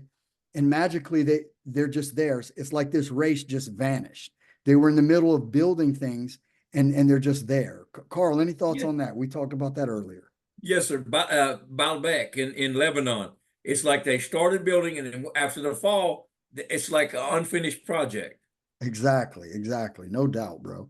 So, all right. So having said that on that little rant, let's go to the next one. Okay. I'm going to take this one, Carl. This is how Atlantis was hidden from you. We're kind of go back to the land of Mu. And we explained this in the last part of what the land of Mu really meant, the esoteric meaning. So if you take the very word Atum, which is Adam, as the Egyptians called him, it says the name of Atum was divided. The first two letters of the word At was placed on the land east of North America. At land, or Atlantis, Atum's land. The second two letters of the word of Atum, reversed is Mu. The name Mu was placed on the land west of North America and was called the land of Mu, or the land of Muta, or the land of Atum, the same exact meaning of Atum's land, just reversed, reading the land of Muta, Atum. Carl, any thoughts on this little word scramble where they hid our civilization from us in plain sight? I'm looking, we've got a meridian, which seems to be what we have now, the United States of America, and almost like riding west of Jerusalem and riding east of Jerusalem, it's reversed. One's read right to left, the other read left to right. And we seem to be the meridian or the dividing line here for these two kingdoms, and the way the same kingdom contemporary with each other, but called a different depending if you're east or west of here. Hey, bro, that was beautiful. Well said, my brother. But what are your thoughts the way that they hide this, though? Because you have people, the land of Mu or the land of Atlantis, and the name, literally, it was split right down the middle, like you just said with the language. But the word At, that I'm going to read it again. The name of Atum was divided. First two letters of the word At was placed on the land east of North America. At land, or Atlantis, Atum's land. And then you have you reverse and it says Mu. The second two letters of the word Atum, reversed is Mu. The name Mu was placed on the land west of North America and was called the land of Mu, or the land of Muta, or land of Atum. The same exact meaning of Atum's land, just reversed, reading the land of Muta, Atum. So this has been hidden from us for thousands of years. And Carl and I are bringing this research and we're just putting it out there. This is what it means. And this is how they hid Atlantis from you. Carl, go ahead. Again, this hiding, who done the hiding? And the serpent was more subtle than all the beasts of the field. That subtlety, that conniving thing that he's known for, is how he's been able to pull this off and hide it in plain sight from our people. Keep it hidden, and it keeps you in ignorance. You cannot advance, you cannot pass go if you don't know what the heck's going on around you. Very well said, bro. I couldn't have said any better myself. So any last thoughts, bro, before we jump to the next one? No, sir. All right, Carl, I'm gonna give you this one, bro, if you want. This is yeah, all right. Very interesting. Go ahead, bro. The Atlantean white race of Adam, the ancient gods. That's it. Again, we keep hammering that, and it's true. Adam and his folks were gods. That was their purpose for being here. The Egyptians were strangers who in remote times settled on the banks of the Nile, bringing with them the civilization of their mother country, Atlantis, the art of writing, and a polished language, not grunting and ooking and eking, but a polished language.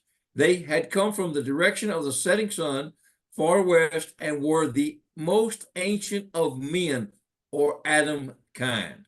Theodorus of Sicily. 50 BC, from the Bibliotheca Historica, or the Library of History. Well, bro, didn't Church Ward said that they took off and they went towards the setting sun? And also, yeah, Church Ward said that, and didn't Thoth say that they gathered up and hit for the land of Chem? And he said all of this is confirming. Every one of these documents, different version of the story, but the story is all coming together. Well, bro, those are great points. But adding to what you're saying, if you look here, we have Princess Leia, Star Wars. Behind her, we have the stormtroopers, the colonizers, the white guys right here. And here we have something very interesting, and we're going to expose to you who she is. But if you notice, bro, don't their hairstyle look eerily similar here, bro? Yes, sir. We've got art imitating life, historical life, obviously. So here we have the Hollywood fallen angels making movies off of this woman of our story, of our history. Yes, So let's go to the next one.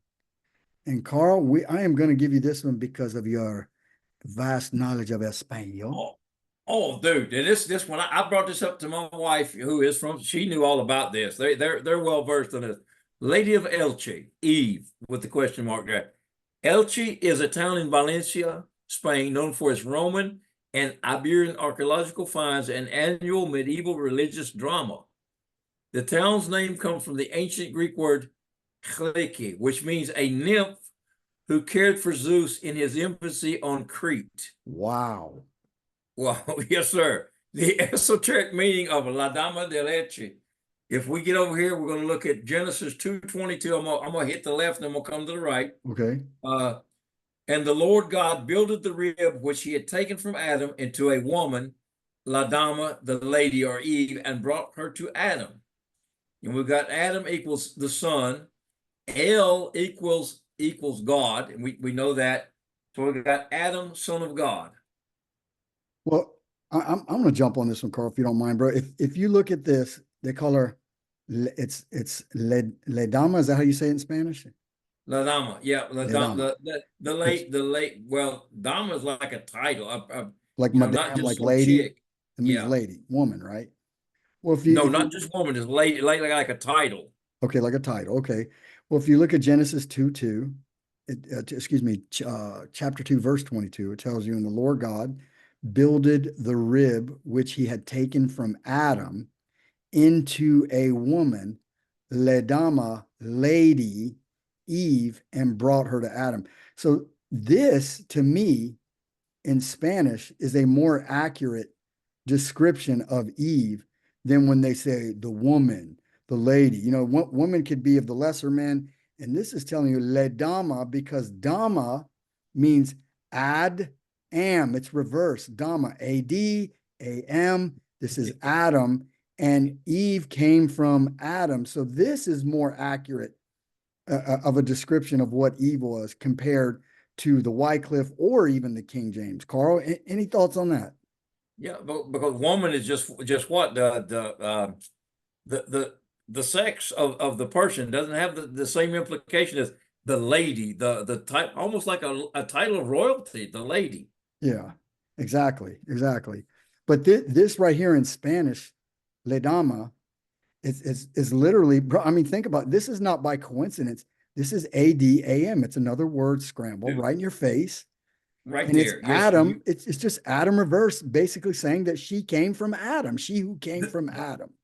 And essentially, what do we got? Like the La Dama, the female version of Adam. If you really exactly.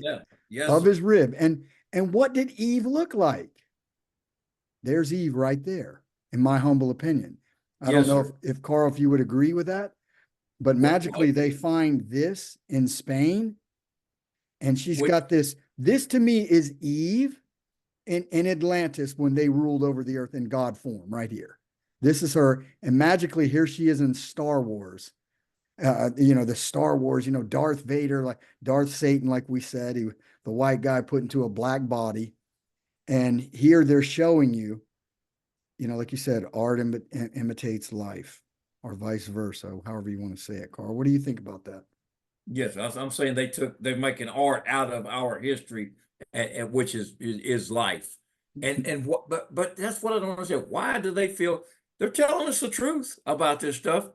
There must be something in the agreement somewhere that they have to do that, because it makes no sense for them to tell the truth. It's almost, they're telling truth like Jesus used to tell parables.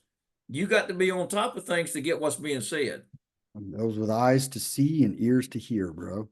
Yes, sir. And we're bringing this to the viewer, and in our humble opinion, this is a literal ancient statue, a depiction of Eve ruling from Atlantis. I mean, this is some type of technology. Obviously, this That's is what not I'm thinking. It's some sort of technology. I don't know if it has to do with telepathy. I have no idea.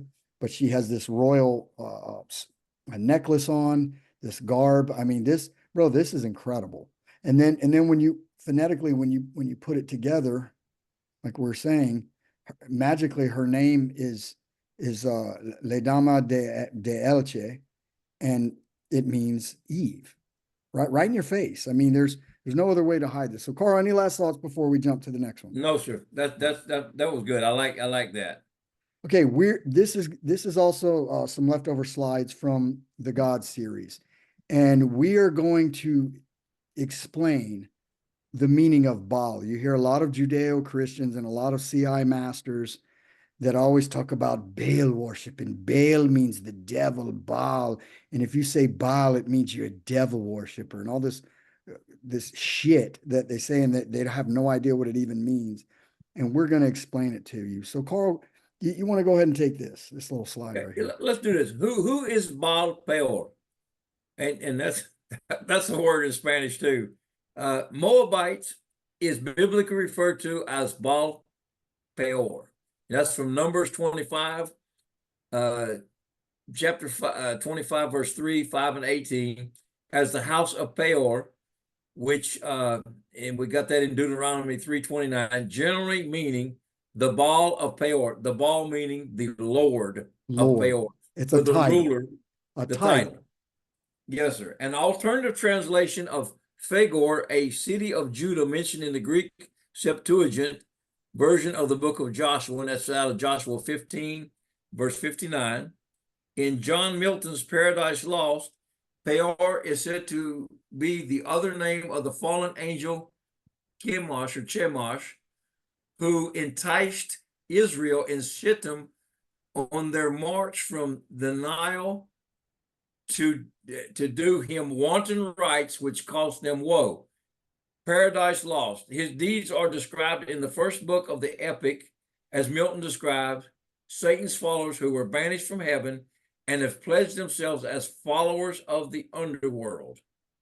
So here, this is where the Judeo-Christians and the CI people, they get it confused.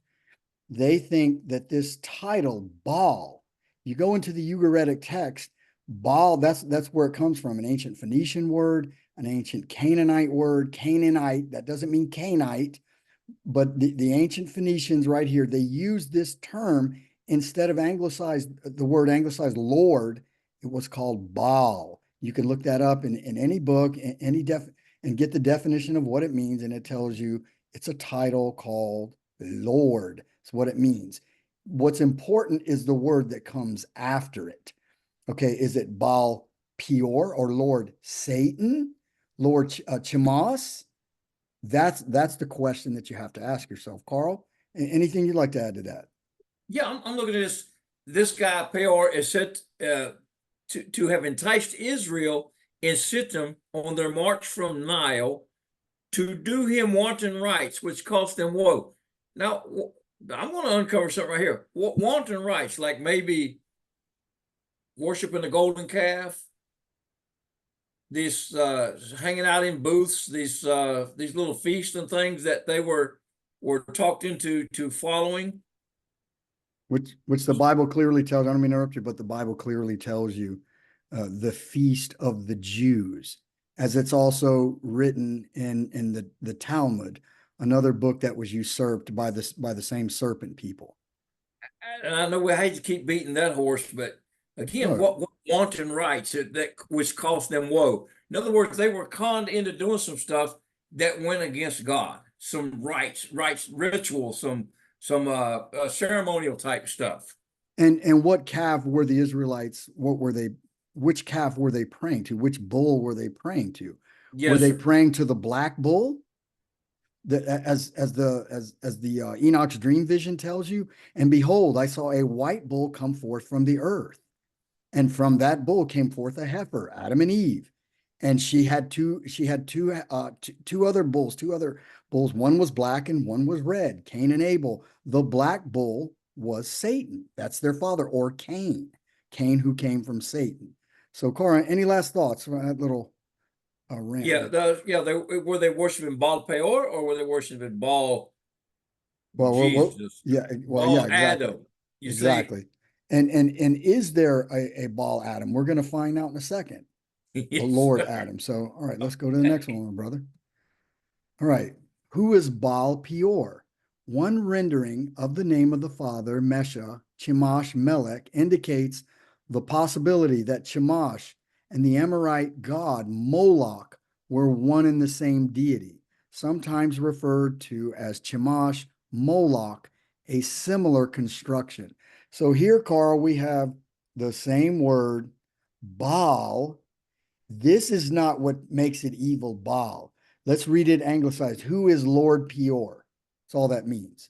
So when they say Baal worship, you have to be more specific. Were they worshiping Baal Peor, Baal Chemosh, Baal Moloch? But Carl, any thoughts on that?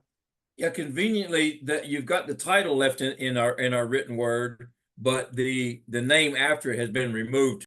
And Judeo-Christian Rabbinical Mind Prison Church teaches their followers that anytime they see the name Baal, which, like I said earlier, is an ancient name for Lord, and that's in the Ugaritic text by Cyrus Gordon. I've got those with all the different translations in there, and he clearly indicates that Baal, like we're saying, is just a title. That's all it means.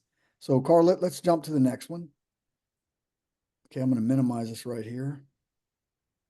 Okay, Lord Adam. He was the chief Baal, Lord, of the West Semites, including both sedentary and nomadic Armenians in North Syria, along the Phoenician coast and along the Euphrates rivers as Baal Hadad. Anytime you see Hadad, remember the words are redundant. These two letters, Ad, these are the root words of Adam, Adad, or Ayam, or Atum, or Anum. So Baal Hadad, Lord Hadad, he was represented as a bearded deity, often holding a club and thunderbolt. There's their weapons again. So there's the weapons again. This is Zeus. This is Adam. And right here, he tells you he was Baal Hadad, not Baal Moloch, not Baal Chemosh, but all it means is Lord Adam. Hadad was Adam, and these are literally his signature weapons here, his hammer and his thunderbolt. Carl, any thoughts on that? No, sir. We covered that pretty good, brother. Well, I mean, bro, the church has wrecked the mind of our people. When they hear Baal, and bro, I've been on a million YouTube videos. I'm just over exaggeration, but a lot of videos, and they all, oh, that was Baal worship. Oh my God, Baal. And they think that this Baal is like the devil himself. And I'm like, no, get past the title, Lord, and look to the name. Okay. Remember, it said that when God placed Adam in the Haggadah, which you read the Haggadah, and that also is the book of Adam. His name is hidden in there. It says that God set him up as priest, God, priest, and Lord, and Lord of the earth. He was known as Lord. So Baal Adam, Baal Hadad. That's all it means. Simplified, Carl. Yes. Any last thoughts before we move on? Let's do it. Let's roll. All right, bro. Okay. Now this we're getting close to the end. I'm gonna, bro. This one is from the. Hold on, let me move this out of the way. This is from the book of Bartholomew. Excuse me. And Carl, go ahead and take this, bro. This is an interesting little slide here. Yeah, it is. It goes back again to what we say is ancestor worship. The righteous ones embrace Adam and venerate him. Then came the righteous ones, to whom Adam had called in order for them to enter into his joy and his happiness. They are following. First is Abraham, the friend of God. Isaac, the second one without sin. Jacob, the saint of the Almighty, son of the Almighty. Exactly. Job, the patient one. Moses, the arch prophet. Noah, the just. And all the righteous ones who have done the will of God. They all embraced Adam and worshiped him, saying, "You are blessed, Adam, because Jesus Christ has forgiven your sins. And as for ourselves, your sons, he has liberated us. Amen. Wow. Wow. So here we go for all the naysayers of Jesus isn't God. Here we've got it again in another rejected text telling you, like we said earlier, the very first Israel. And even the Bible, you go into Revelations, there's certain parts where they have the word Israel. I can't remember the verse or the verses, but I've seen it 100 times. The word Israel is broken down into 3 words. It says is space ra space el. You read that in Old Hebrew right to left, Paleo Hebrew right to left, and it's El Ra Is. The very first son of light was Adam, and all of the righteous ones came to Adam because Jesus Christ has forgiven you your sins. And it says, and as for ourselves, your sons, he has liberated us. And it's just kind of a very interesting thing here, Carl. Jacob, along with Abraham, Isaac, Noah, the just, all of the righteous, Moses, it says that they all embraced and worshiped Adam. Worshipped Adam. Bro, it's right in your face. Right in your face. And bro, look at that here. Jesus Christ has forgiven your sins, and for ourselves, your sons, he has liberated us. Liberated them from where? Where were they locked up at that they had to be liberated? They were in the pit of hell. They were in the and halls of Amenti. Magically, fast forward after that event when they were liberated, like 2 minutes after that, the next Adamite that dies gets thrown back into a place that's been shut down. No, Give me a freaking break, dude. No, that's I'm sorry, Carl. Go ahead, brother. No, that's another rabbinical mind prison. Bars forth out of your fear of going to hell. Hell is no longer an issue, unless either that or Jesus is lying. No, and Jesus doesn't lie. He shut it down.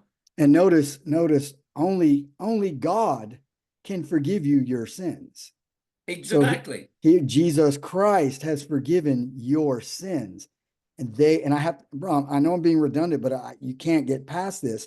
They all embraced Adam. Who is they? Abraham. Look at Abraham's name. Ab, short for father. Ra, a son of Ra, or son of light. Abram or Abraham. Okay. It says the friend of God, Isaac, the one without sin, Jacob, the saint of the Almighty, or the son. That's why Jacob's name was changed, because he was pure in his genetic. Noah the just was pure in his genetics, just like Jacob was. That's why Jacob was God loved him and hated Esau, because Esau mixed in with the darker race, satanic hordes, and God rejected him, and it did not like that. He broke God's law. And notice all of these people, Moses, Noah, all of them, they're worshiping Adam, Carl. Yes, sir. And so are all of the righteous ones who have done the will of God. Untold numbers, as the sand of the seashore starts to the sky for number. Right. Boom. And let me ask you something. Was Jacob righteous because he was free of sin on the earth, and Noah the same? What makes them righteous? Because their genealogy was unpolluted. Noah was pure in his genetics. Jacob was pure in his genetics. Abba, our father's son, Abraham, he was pure in his genetics. Isaac, Moses, all of them pure in their genetics. And when Jesus broke down the doors and took captivity captive, in other words, he took the captives who were in captivity, his sons, the sons of light, his El Ra'is, he took them out and he raised them up. And look, they all embraced Adam and worshiped him. Adam was the first Israel. Adam was the first El Ra'is, God's son of light, hidden in Abraham's name right there. Abba, Ra, our father's son right there, bro. What are your thoughts on that, Big Carl? Yeah, my thoughts are it's a shame that modern Judeo-Christianity has taken and opened. They've got to have their hell. They have to have their hell to keep you manipulated and keep you in check, which is what? That comes straight from their father, the devil. Oh, exactly. There's no They doubt. take away your freedom. They talk about freedom in Christ, but they take that freedom from you. They put that in your mind that you have to dance to their tune, or you're going to wind up burning in the pits of hell, which is no longer, according to this, what we're reading, is no longer a thing for the Adamite man. Well, we've read that in several places. Yes, but sir. This also confirms our research. It tells you the same thing. I mean, and for those saying that, you know, like using hell, you know, you're going to go to hell, you're going to do this, you're going to do that. Well, if you believe in your Father's sacrifice, Jesus Christ, the light of the world, has forgiven you your sins, because all of these people were full of sin. You're telling me King David didn't sin? Jacob didn't sin? Noah didn't sin? Moses didn't sin? Isaac didn't? Of course, they all did in the human form, but they were forgiven the sins because they were righteous, because they kept their holy seed line pure and not mixed with satanic DNA, Carl. So, but back to what you were saying about hell. People will tell, oh yeah, Jesus is God, and I believe in Jesus and all this stuff. Well, how can you believe in Jesus Christ when he tells you that if you believe in him, you're forgiven your sins? And then they throw in that, oh, but you're going to go to hell because you persecute so-and-so, blah, blah, blah. And basically what you're saying out of your forked tongue, you're saying that Jesus his sacrifice was for naught. He did it for no reason, that you don't believe in that sacrifice on the cross. I mean, God, that's my opinion. The call that's not yours to make, which puts you as a anti in place of Christ. That's right. Which is straight up blasphemy. So yeah, keep on blaspheming. Exactly, bro. It is what it is. But you know, bro, I think we're coming to the end here. I think this was the last slide. This was definitely the last slide. There will be a part 4, and I thank the audience for watching and supporting us. And Carl, bro, thank you again, man. I had a good time again, and I'm looking forward to part 4. I appreciate you including me on this. I really enjoy our conversations, even though sometimes they go on for hours. Yeah. But bro, I learned so much, and it's such. That's what I like. Again, what I like. You're not trying to be somebody's rabbi. You're not trying to be somebody's teacher. We are studying together. That's right. We are learning together, and we are encouraging other people to do the same thing. That's the beauty of it, man. We're not your teachers. We're not your spiritual guides. You seek, you study to show yourself approved, a workman not ashamed, rightly dividing the word. Seek God's will, his face, and his knowledge. Ask, and ye shall find. Seek, and ye shall find. Ask, and ye shall receive. Put God to the test. He wants you to put him to the test. And if 2 or more come in my name, there I am amongst you, bro. Boom. Amen. There I am amongst you. Praise Jesus, bro. Well, thank you again, brother. I appreciate it. And thank you, ladies and gentlemen. Good night and God bless.